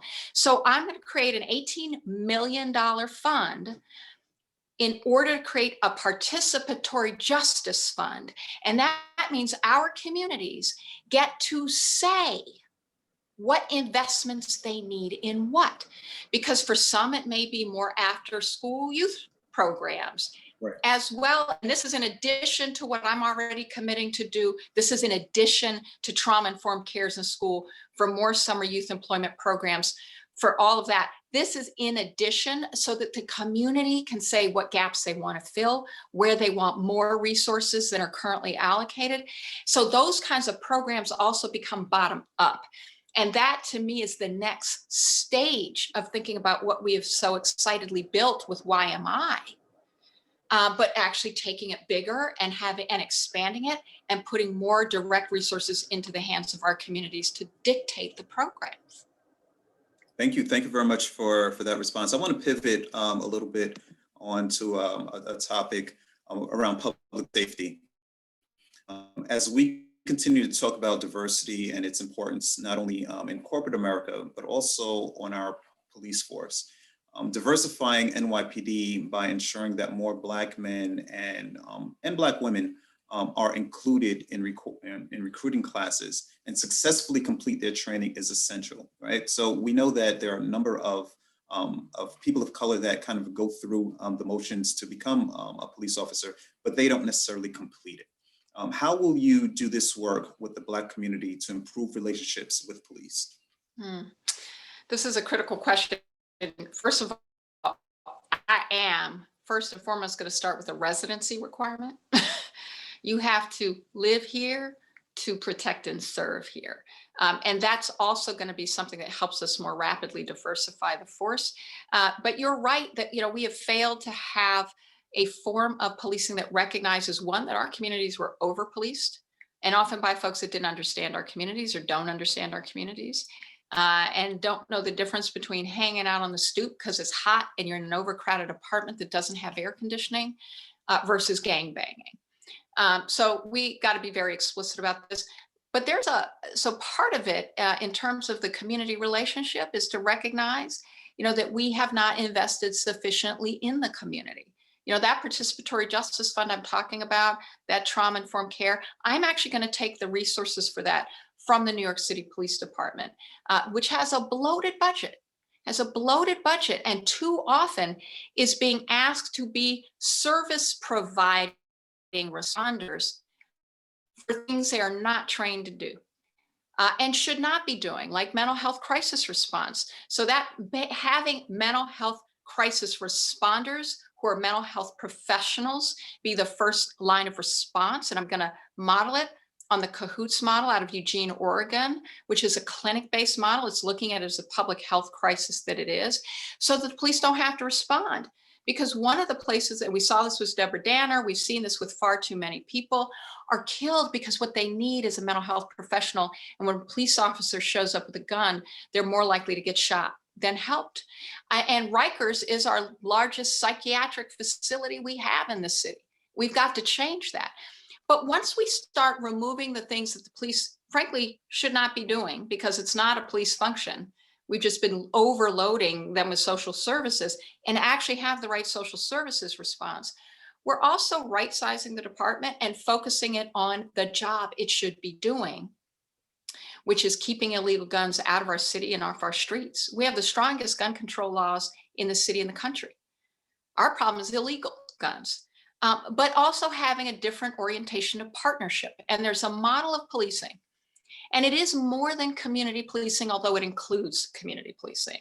But it's more than that. It's a form of policing that says, rather than policing poverty and arresting people because they're poor, oftentimes police are actually the first line of seeing that there's a poverty problem, creating a problem that doesn't require an arrest to solve. That's what the Eric Garner problem was, right? I mean, Eric Garner allegedly was being arrested for selling an untaxed cigarette. That's not a public health, that's not a public safety issue. And if the only tool in the toolbox for police is to arrest, then that endangers our folks when there's no public safety issue.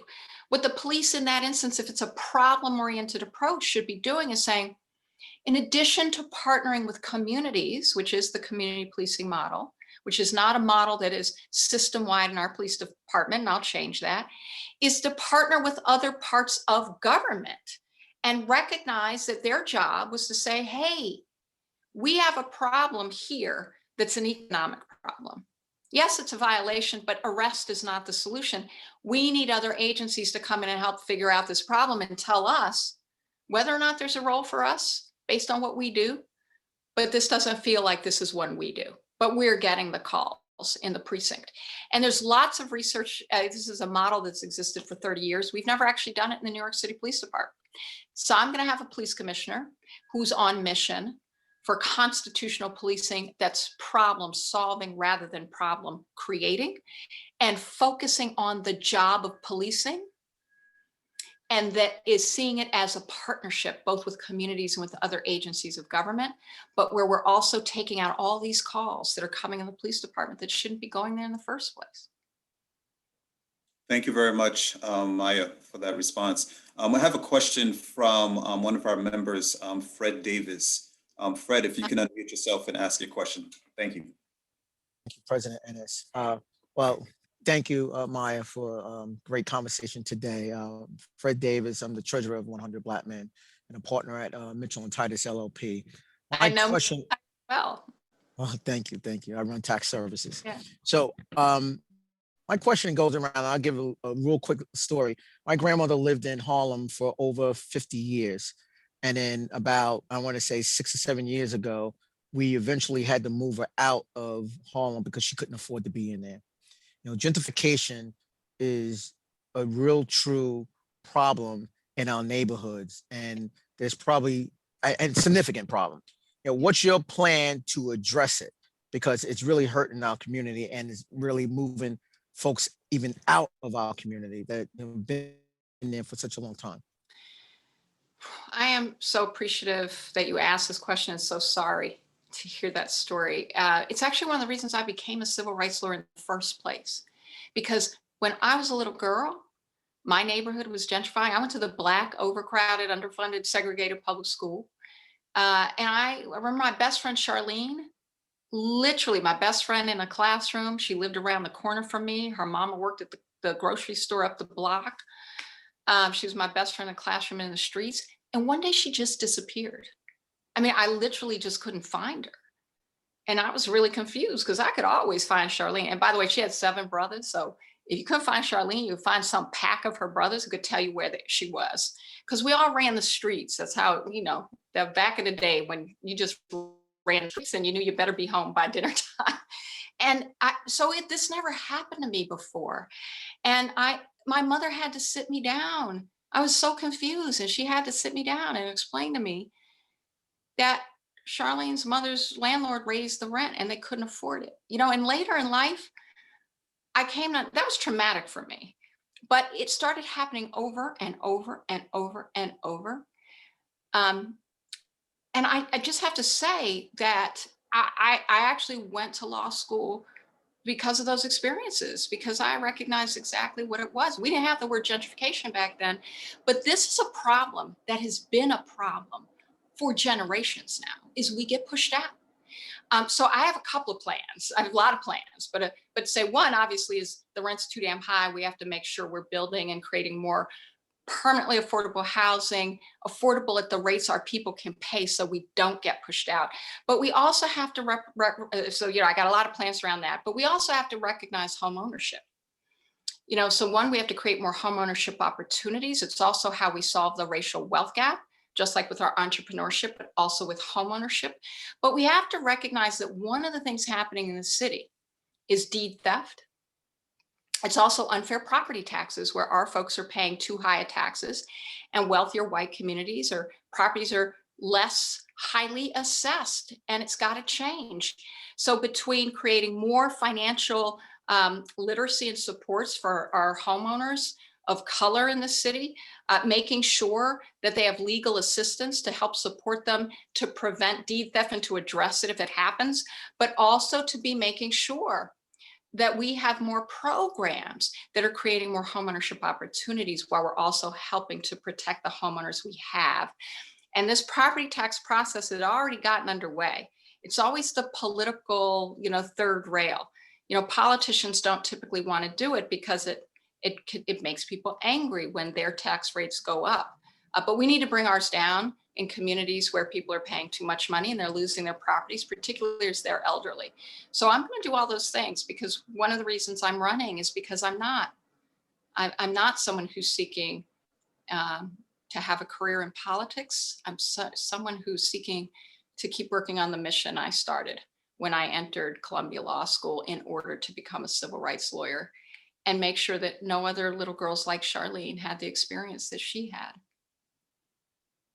Thank you very much for that. Our last question to you comes from our first Vice President, Rob Brown. Good evening. Thank you very much for spending this time for us. I want to ask a question. It may not be as critical as some of the other questions you asked, but it's sort of critical to me. You know, we had the census report come out today. And as you know, New York State lost a rubber seat. I guess they call it. I'm not a politician, whatever they call it. We lost something. Yeah. And it strikes me that we have flight, not just from New York State, but from New York City. And New York City has lost that glamour that it once had, where all our young people, young people all over the world wanted to come to New York and start their life. I have two daughters. One's moving to Los Angeles and one's moving to Houston. The third one, I don't know where she's going to go. What's your plan, or what do you think about the profile of New York City and how it used to be the beacon? Is anything you think about how we can restore that? Just your thoughts around Mm-hmm. Thank you for that question. I'm going to say a couple of things here, because I also have two daughters and they were born and raised here. One's 20 and one's 17. So they're not quite at that point where they can just go flee the nest that far. But they want to stay. They don't want to live anywhere else.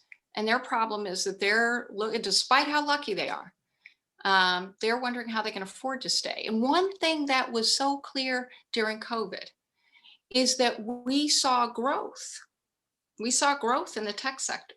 Tech sector grew, added jobs during COVID, and folks relocated for those jobs. And also as rents came down, because that's one of the things that has happened during COVID is that rents have come down, as vacancy has gone up. People have been moving back to New York who had left.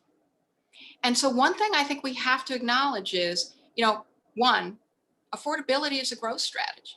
It is. It's become so difficult to live here that's one of the issues that we face. And I'm going to change that. But it's also holding on to what makes New York fun and exciting. And it is our culture. It is our arts. It is the fact that we're an innovation center. And I've, in my New Deal New York plan, where I'm going to, as I said, build things we need built, like more affordable housing, but also fix things we need fixed. But we're also going to invest $1 billion in arts and culture. Arts and culture in communities. So yes, we want Broadway back, and I'm going to be the biggest booster for that because frankly, I miss it too. We need the hospitality industry to come back. That was over 300,000 jobs that a lot of Black and brown people had, and sometimes very good jobs, union jobs in a lot of these hotels. We're going to work to bring all that back and bring tourism back. But we also have to have arts and culture happening in our communities because they always have. They always have, but we haven't invested in that as a city. So that's going to create more arts and culture space and community. And I think the other opportunity that we have, and we should acknowledge as an opportunity, is that just like we saw with the open streets, it was a horrible time for us. But when in the summer, we saw our restaurants spill out onto the streets, it made us a more vibrant place. And we had that in neighborhoods. Whether you were in Mott Haven or whether you were in my neighborhood here in Central Brooklyn or in Jamaica, Queens, there were so many communities made more vibrant by that kind of street culture. So I actually am going to create an office of public space management. We're going to double the amount of green and open space that's going to include things like making sure we're continuing to have that kind of feel, and that our small businesses can come back, and that we have also more transit alternatives and more green space. But all that stuff is about the opportunity we have to see our communities as whole, but also to hold on what makes us interesting and exciting. And that is that we are here, that we are predominantly a city of people who are not white, of people who are Black and descended from North American slaves, as I am, but people who are African, people who are West Indian, people who are Asian and Latino, from all of the diversity that all those things represent. And that's what I am going to make sure we don't lose and that we're investing in. so that we're doing something different than we've ever done from any other recovery in a crisis. Because I'm going to tell you right now, and I know you all know this, but we always recover from crisis. We recovered from the 70s. We recovered from 9/11. We recovered from the Great Recession. We're going to recover from COVID too. That's not the question. The question is, do we all recover? Do our communities recover? And do we remain an exciting and vibrant place? Because that's what we represent. And that's what I'm going to make sure we hold on to. Maya, thank you for your time. Do you have any last remarks that you'd like to make? Well, first, I just want to thank 100 Black Men, because I know firsthand just all that you have done for this city and for Black communities. And this is an asset to the city. And that when I am mayor, you know, one of the things I've learned, both as a child of civil rights activist, as well as a, you know, racial justice policy wonk, is that we make change by listening and learning and partnering with one another. And that city government can be so much more effective by being in that partnership, by being responsive to the innovation ideas that come from us.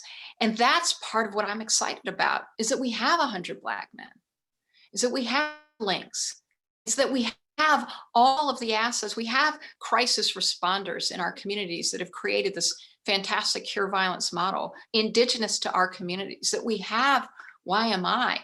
And what I see is the way that we can partner and invest and grow that, because that is what excites me about New York City. And that is what's going to bring us back. And that's what I'm here for. So I look forward to partnering with you. Thank you very much for your time. We appreciate it. Thank you. And please safe and well, and take good care. And thank you for having me. Have a good evening.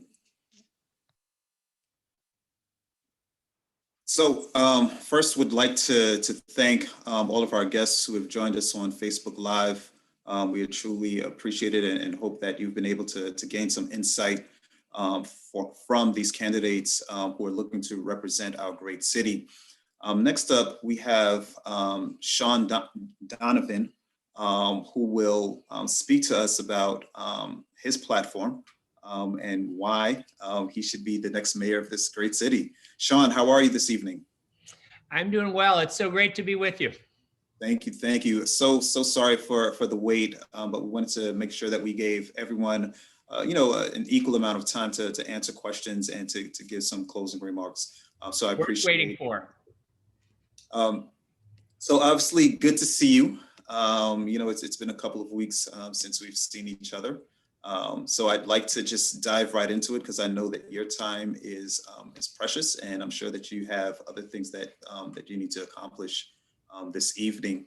So I want to start off with COVID-19 and its recovery. What is your plan to lead our city's recovery, reemergence, and restoration from the COVID-19 pandemic while ensuring that Black and Brown neighborhoods are not left behind? And please also touch on your plans as far as opening up the schools and working with our with our Chancellor of Education.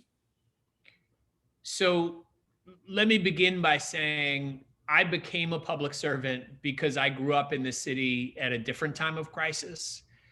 As a child, I saw homelessness exploding on our streets. I saw communities across this city, particularly Black and Brown communities in the South Bronx, in Central Brooklyn, in Harlem, crumbling, even burning to the ground. And that's what lit a fire in me to become a public servant. As a student in school, I read about a remarkable leader in Brooklyn named Reverend Johnny Ray Youngblood, now Bishop Johnny Ray Youngblood. And I came to him and I said, put me to work. And he connected me to the nonprofit I went to work with that was financing those 5,000 Nehemiah homes that built Black and Brown wealth around this city. That's how I got started, in that crisis, in that Nehemiah moment. And again, I've been called on in moments of crisis to lead. As housing commissioner in this city in the wake of 9/11, when the worst housing crisis of our lifetimes hit and stole half of Black wealth in our country, President Obama asked me to lead this city and this country back. And when Sandy hit our shores, President Obama asked me to lead the entire federal recovery effort. And then I guess because no good deed goes unpunished, he asked me to lead the $4 trillion federal budget when we were facing the worst budget deficit since World War II. And just weeks later, Ebola hit, and then Zika. And I went to work side by side with Dr. Fauci, with all of our leaders, President Obama, then Vice President Biden, making sure that emerging global health threats didn't become pandemics that disproportionately devastated our Black and brown communities and cost 30,000 of our neighbors their lives. So I believe no one in this race has the experience of leading again and again through crisis that will help us not just repair and rebuild this city, but to reimagine New York as a city that works for everyone. And so that experience is at the center of why I believe I'm the right person to be mayor at this moment.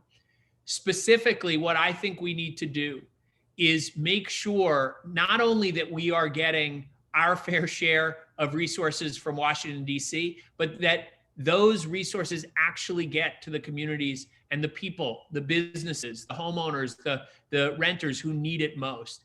And no one in this race has the deep relationships with President Biden and Vice President Harris, with nearly every senior leader in the administration, with leaders on both sides of the aisle in Congress, that will ensure that we finally get our fair share of the resources we need at this New Deal moment when we have trillions of dollars of federal aid coming. But no one else has the experience that I have of working side by side in Black and brown communities with small business owners, with renters and homeowners, with community organizations to ensure that we get that aid directly to the folks that need it most. You know, when this pandemic was coming on, even as I was running for mayor, I built a program called Common Table that got our restaurants cooking, particularly minority-owned restaurants in the South Bronx, in Harlem, in Brownsville, and delivered hot, fresh meals to folks who needed them in their homes so they wouldn't have to wait in line for hours. That got those restaurants, that saved those restaurants, got folks back to work, but also made sure that those who were going hungry got the help they needed. Those are the kinds of efforts that I've created again and again in my life, and that I would make sure as mayor we prioritize to get PPP and all the different federal programs directly to Black and brown owned businesses, and make sure that they're recovering and actually thriving in the wake of this pandemic. You know, Shaun, as I listened to you, I heard something as far as you talking about, you know, Black businesses in New York City, in particular restaurants, and getting them up and running, or at least being able to, you know, corner a market where there was a need for their services. So my question is around MWBE. Since the inception of the program, which members of 100 Black Men, including our past mayor, David Dinkins, who's also a founder of this organization, and various presidents of our organizations, such as Paul Williams and Michael Garner, had a hand in creating. Black businesses have been at the bottom in terms of the number of dollars value from New York City that have been awarded contracts. What are your top 3 priorities for the city of New York's MWBE program? And what initiatives will your administration put in place to support New York City certified Black-owned businesses?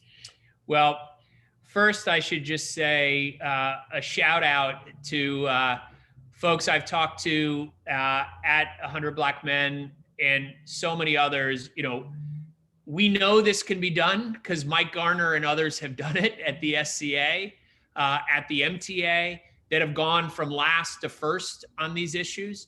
And I also know that it can be done because I've done it again and again in my career, not just going back to my very early work with partnerships with Bishop Youngblood, East Brooklyn congregations, South Bronx churches, but also because as HPD commissioner, we actually built mentoring and training programs, MWBE programs, that created a real ladder of opportunity for everyone from small contractors who were then able to go from being subs to primes, to be able to become developers, and really worked with the full array at scale and size, building Black-owned businesses that really succeeded. As budget director for President Obama, we dramatically improved the way that we partnered and dramatically increased our MWBE contracting. And what I've learned from those efforts, as well as from Mike and other leaders in this field, is we have to do three big things. First, we have to recognize that until you have a chief equity officer reporting directly to the mayor, who has authority over every agency in the city government, you are not going to make real progress on this. There has to be real accountability. I understand that every issue is an issue of equity, and particularly there has to be the power at City Hall reporting directly to the mayor to demand real change and hold every agency accountable. So that's first. Second, we have to create clear goals that set aside contracts, not just for MWBE in general, but specific subcategories for Black-owned businesses, for Latino businesses, for women-owned businesses, so that we don't get Black-owned businesses lost in the shuffle on this. That's a critical piece. And then you really have to fix contracting so that not just you've set aside those contracts, but that you are changing bonding requirements, that you are ensuring that there are insurance and other techniques that make sure that Black-owned businesses can actually not just win those contracts, that they can get paid on time, all of the things that all small businesses struggle with, but particularly Black-owned businesses. I think you have to attack those things in the contracting process and create a real ladder where at every step you're ensuring that you're supporting those businesses. As I said, bonding requirements is hugely important in housing and other construction. It's something that we really focused on, but it's all of those pieces, the capital, and you need to make sure that you're creating a real ladder by ensuring that you can mentor and bring those businesses along. So they might start, as I said, as subs, get to be primes, and then grow and really are taking over. And then they become the mentors for businesses that are coming behind. All of those are key pieces of my MWBE strategy that I've implemented before, but that we would absolutely lead with when I become mayor. Thank you for that. My next question, somewhat in the same vein, it's around diversity, equity, and inclusion. We are concerned about it across the board in city agencies and authorities. Are you committed to including Blacks in meaningful ways on your transition team and throughout your administration? And how can 100 Black men make recommendations to fill key administrative, management, board, and leadership positions associated with your new administration? So first, I would say, don't just let me talk the talk on this. Look at the way I've walked the walk, right? Look at the teams I've built again and again in public service. Whether it's my team at HPD, whether it's the teams I built at HUD and OMB, which were the most diverse in the history of those agencies, whether it's both of my deputy secretaries at HUD who were African-American, whether it was my chief of staff and my communications director and so many others at OMB, and look at my campaign team. Majority people of color with a very, very strong presence, not just men of color, but also women of color as well. And so I believe I have a record of doing this in the Obama administration and in every position that I've held. And I will make specific commitments here tonight that I've made before on hiring a Black police commissioner, and also on many key areas that I would love to work with you on, and happy to follow up with my team. Amelia Adams, who's on tonight, can follow up with you. I think you all know Amelia. We can make sure that any recommendations you have that you haven't given me already, we're getting, and that I will be looking at. But look at my record. I've walked the walk on this, not just talk the talk. Thank you. 100 Black men, we are very, very proud of our history.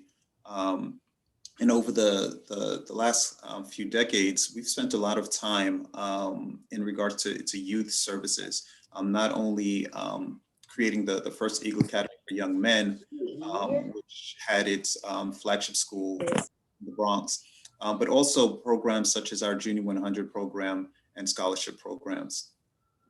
So innovative programs like Young Men's Initiative, YMI, are helping to level the playing field for disenfranchised Black and Latino boys. If elected, how will you build up YMI and develop additional programs like it? Well, shout out to David Banks on Eagle, and to YMI, just incredible work. And look, again, I don't want to repeat myself. Look at the work that I've done in this area. I was part of the founding group of My Brother's Keeper that President Obama put together. I believe we need to bring many more mentoring and leadership programs for our young men, particularly young men of color. This is what I did as HUD secretary. I don't know if you know Ron Ashford, who does remarkable work at HUD, working with fathers in public housing all across the country to build exactly these kind of mentorship and leadership efforts. And I believe I have unique, not just experience, but also relationships across the country that could ensure that New York City becomes a national leader in these efforts and is able to connect YMI, Eagle, and others to similar efforts around the country, really grow them and invest in them. And I will say that as the father of two young men who fundamentally understand that they have seen advantages and privilege in their lives that our young men of color, particularly Black men in our society, have experienced, that is something that I take very personally, not just as a public servant, but as a father, that we must provide equal access and equal opportunity. And it's why so much of my campaign has been focused on this issue of equity. It's why not only the chief equity officer I announced in my speech announcing my campaign, it's why I talked about the need to create 15-minute neighborhoods, which are fundamental, because everyone on this Zoom tonight knows that the single most important predictor of a child's life chances, even their life expectancy, is the zip code they grow up in. And that has to end in our city and in our country.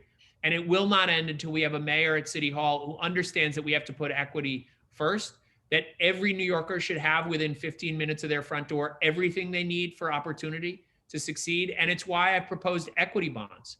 Understanding the power of wealth and the racial wealth gap, I would ensure that every child born in this city, and this builds on Cory Booker's work, by the way, on baby bonds, every child in this city is born, gets $1,000 into an account, and depending on their income, up to $2,000 more each year until they graduate high school. That means that a child born into poverty in our city would graduate with nearly $50,000 in an account to buy a home, to go to college, to start a business.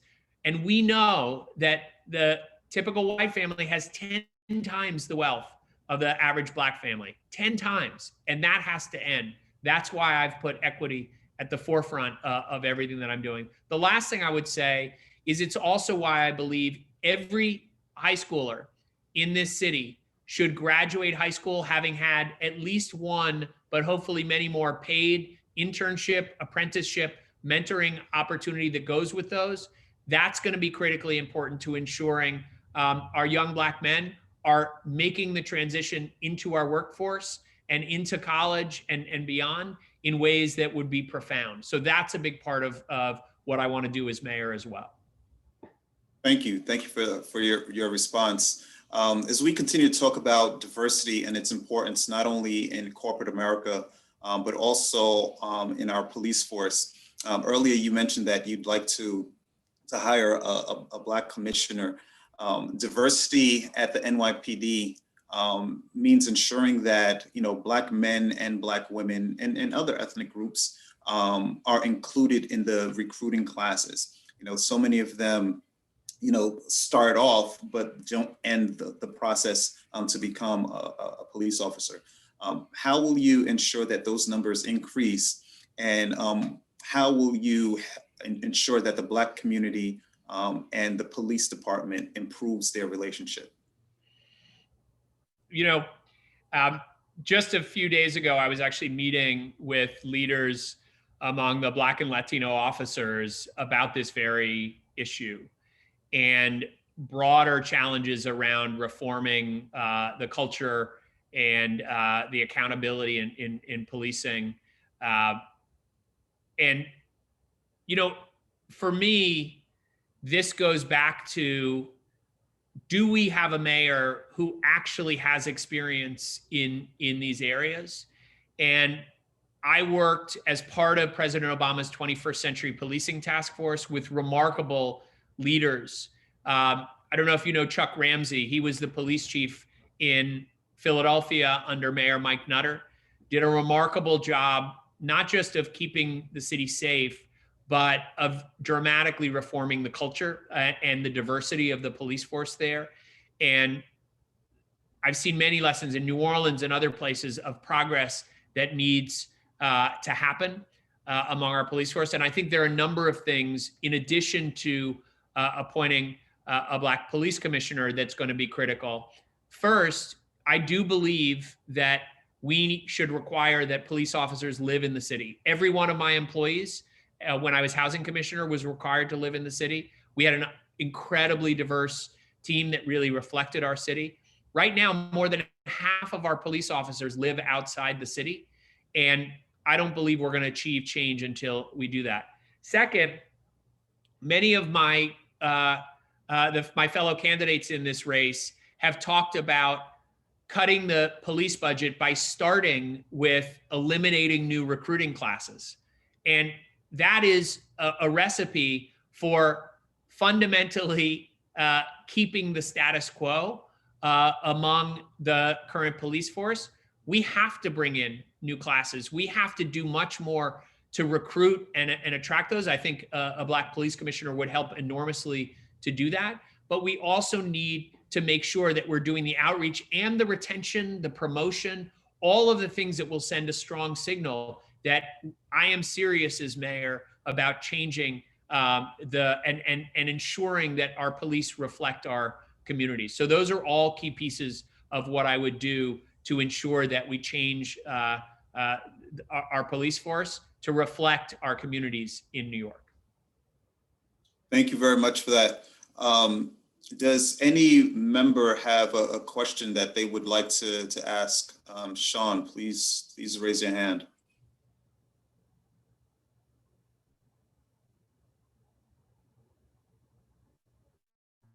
Fred Davis has a hand, Rob Brown has a hand, and Reg Miller has a hand. Let's have Reg Miller ask his question. Dr. Miller. Yes, hi, thank you. And Shaun, thank you for joining us this evening. I just want to follow up on some of the comments that you made, which are all reasonable, but the reality is that the mayor cannot be at war with the police department to be effective as the mayor. So can you talk about how you plan to make some of these substantive changes without alienating the people that you need to support you as mayor? Absolutely.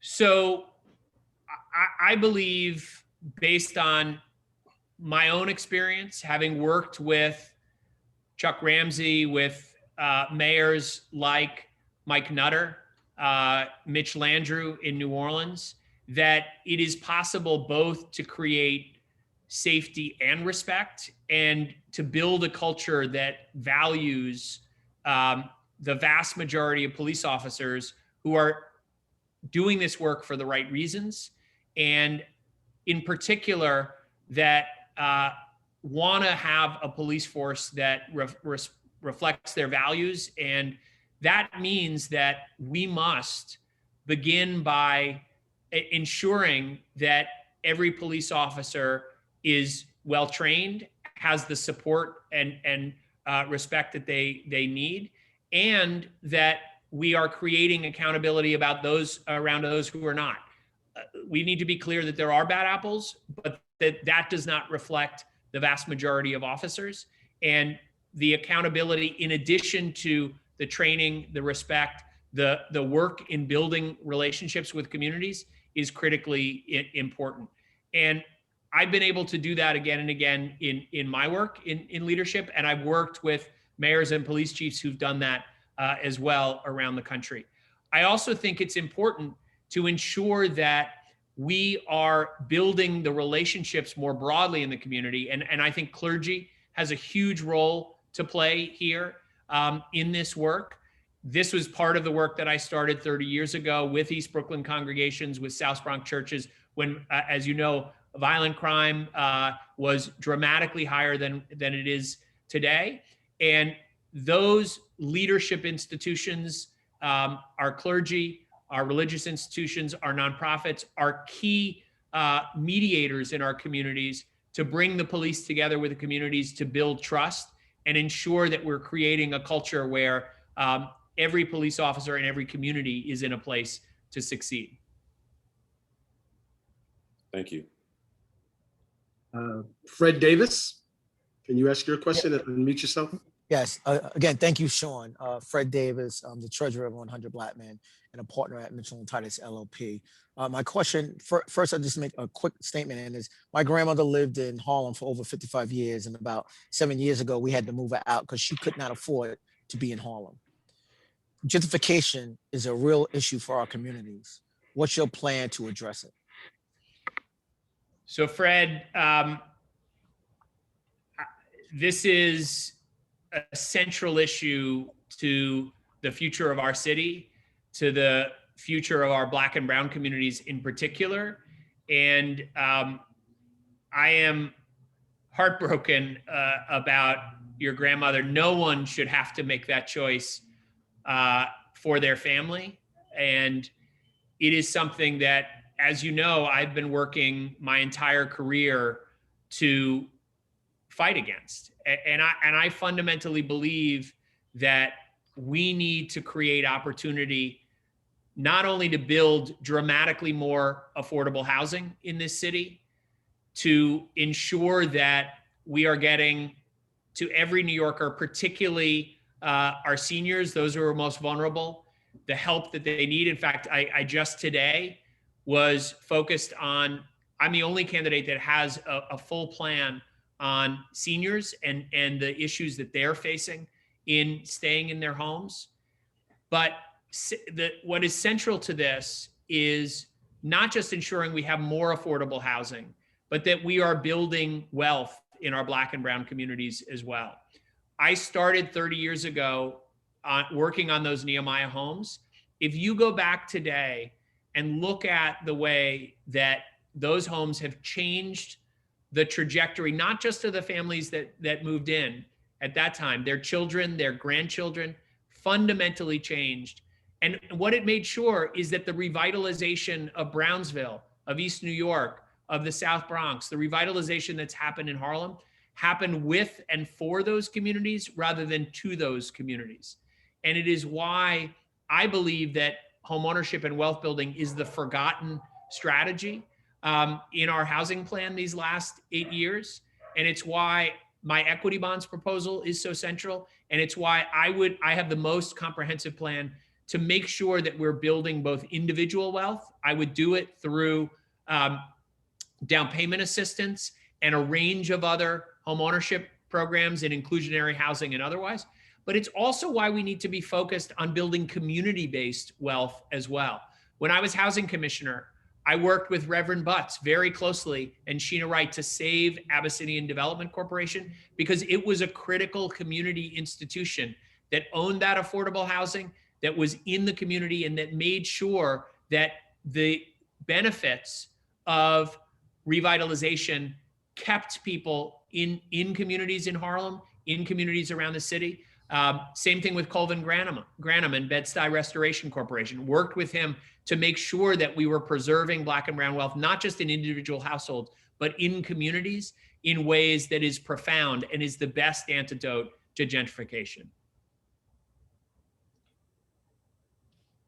Thank you. We have one last question. This one came in via Facebook. The question is, what is your plan for assuring that New Yorkers, particularly underserved residents in the outer boroughs, have access to next generation connectivity, looking at the fact that 5G is now becoming a standard and the standards will continue to rise.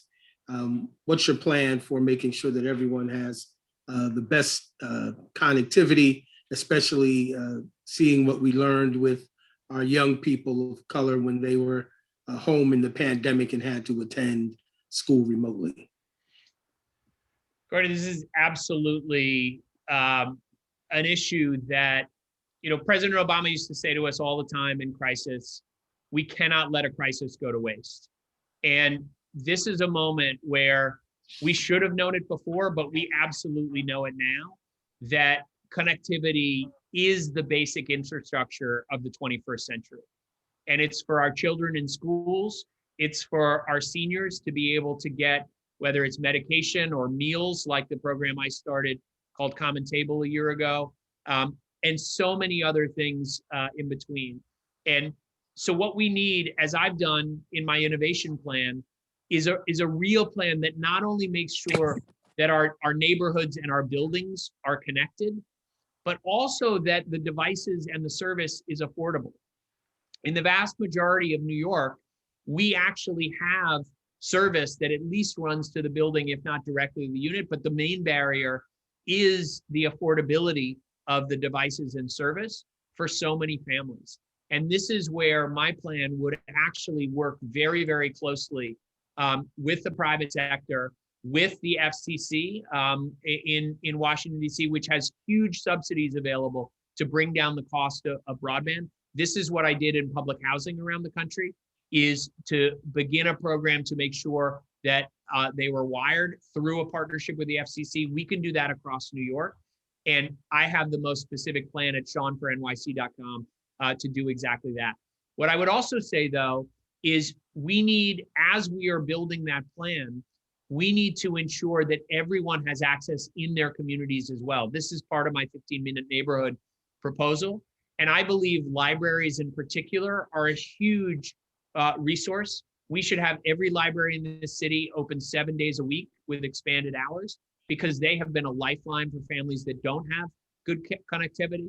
And those other mobile sites and others are going to be critically important as we're building out 100% affordable broadband across this city that's affordable to every single New Yorker. Thank you. Brother President, that was the last question. So Shaun, thank you very much for this time that you've spent with us. I'm sure it's giving our members and guests an opportunity to learn a little bit more about your platform. Are there any last words that you'd like to share with us?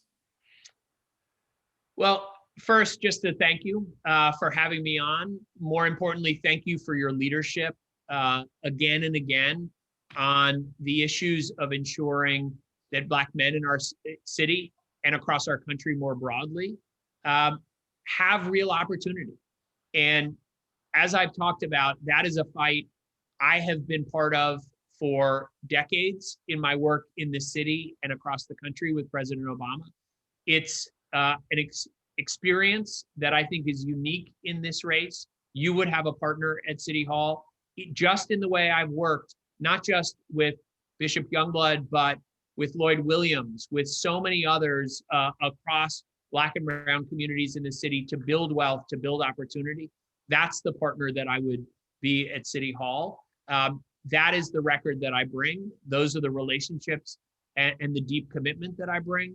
And I would just close by saying, 30 years ago this year, as a student, I sought out John Lewis and invited him to join us as we retraced the route of the Freedom Rides on the 30th anniversary. The Freedom Rides were 60 years ago this year. And I gotta say, I was shocked when not only the civil rights icon responded to the request of a student, but actually came and joined us for dinner the night before we departed and joined us for the first mile of that ride. 18 years later, the very first person I saw as I stepped out onto the platform for President Obama's inauguration was John Lewis, with a tear running down his cheek. And when President Obama approached him after the inauguration, he asked John to stand up from the table where he's sitting, looked him in the eye and said, "John, I'm here because of you." And I will just say, as a thank you to every one of you, that there are countless young Black men across this city that one day will say the same thing that Barack Obama said to John Lewis, which is, thank you. I am here because of you. You have set an example through YMI, through everything else that you're doing, of leadership in this city. And I look forward to working with you as mayor to make sure that every child growing up in this city has the mentor, the opportunity to build wealth and to not just stay in our city, but to thrive in this city, thanks to your work. So I look forward to being that partner when I win this race and get to City Hall, just as I've been for 3 decades. Thank you. Thank you very much, Shaun. Have a great evening. You too. Courtney, it's all yours. Wow, that was a lot, Brother President. Thank you for your vision to make this happen. Dina, can you make sure you copy the chat? I'm also going to do that. Just want to make sure we have it, and we'll have to go through and grab the links so that everyone will have those. So please make sure you copy the chat. We're also recording, so we will have this for anyone who would like to go back through it. I thought that was amazing. We are going to, I think, close this, and we want to thank all our guests on Facebook, which is, it should be ending now. So Dina, you can close out Facebook Live. And we are, as always, we're going to leave this Zoom platform open. I know people have a lot of comments and things you want to share. So we're going to open it up after the closing prayer so we can just share what we want to share and talk about what we want to talk about from about what we heard today and other things for those who have the time to stay on. As you all know, members, we've been ending these meetings, running them for about an hour and a half, but this one was so important that we decided to let it run until it needed to run, so all our candidates could be heard, so the New Yorkers can be better informed as we prepare to go to the polls in a few months. I want to bring your attention to a couple of surveys. There'll be a survey following this call. You'll probably get it tomorrow. You'll get it via email, but you'll also get it via text message. So when you get these surveys, please respond. Text is a new medium, and we're hoping that everyone can find that a little more convenient to reply. We also have another survey. We're working with London Business School. They're helping us improve our operations and other things. So they've asked us to conduct a survey that they've put together. I'll be working with President Enis. We're going to send a survey out to 30 of our members. And so please, if you get that survey, we need that completed immediately. Those of you who are going to get that will get that tomorrow. It just touches on a number of issues and items regarding our communication and knowledge of members and their responsibilities in the 100. And we'll send that tomorrow, and we'll need it turned around. The instructions will be in it. So thank you again. Thank you for the insightful comments. Thanks for those who stayed the course and are still on. Brother President, we're going to turn to you for your closing remarks. But remember, after the closing remarks and prayer, we're still going to stay on and have fellowship and conversation. Brothers, it's always great to see you all, even though we are still doing this virtually. One day we'll be able to connect with each other outdoors and really partake in fellowship. This evening was really special in a sense of, I wanted to make sure that we as a Black organization got to bring our concerns to the candidates. We know that, one of them will represent this great city, but we also want to make sure that they realize that we are a force in this city, and that, on issues that are relating to Black community, we should be at the forefront of that conversation. So I hope that you were able to gain some insight. Next week, we had to make this a two-part series just because of scheduling and not having this to be too lengthy. So next week, we will have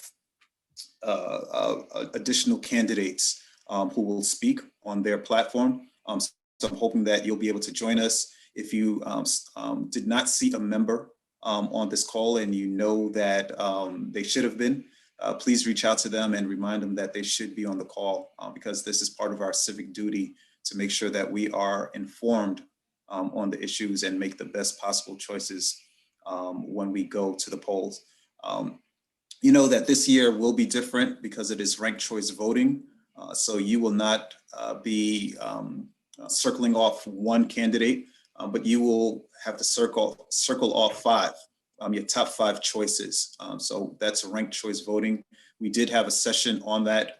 If you are still unclear about what it is, please reach out to the office so that we can get you additional information so that you are well equipped when you go to the poll.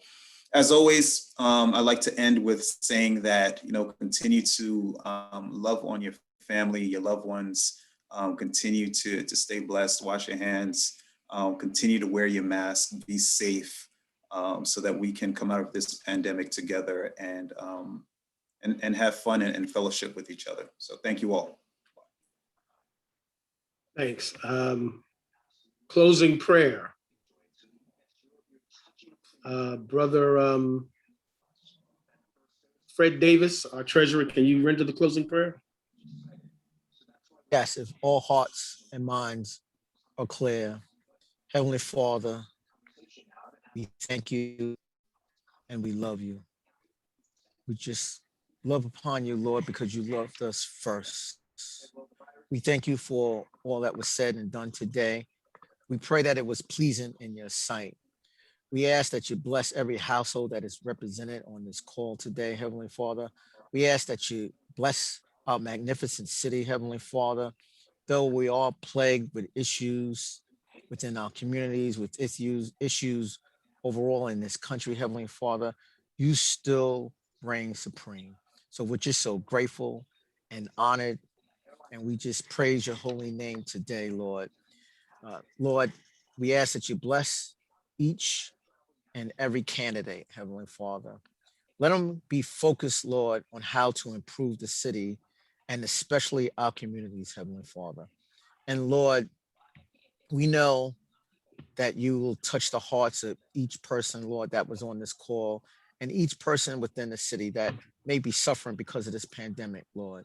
So we just have a special prayer for them, Heavenly Father, who are suffering, and we ask that you bring them through, Lord. It's with these blessings and all others that we do pray in your matchless name of Jesus Christ, our Lord and Savior. Amen. Amen. Amen. Amen. Brothers, this line will remain open. I'm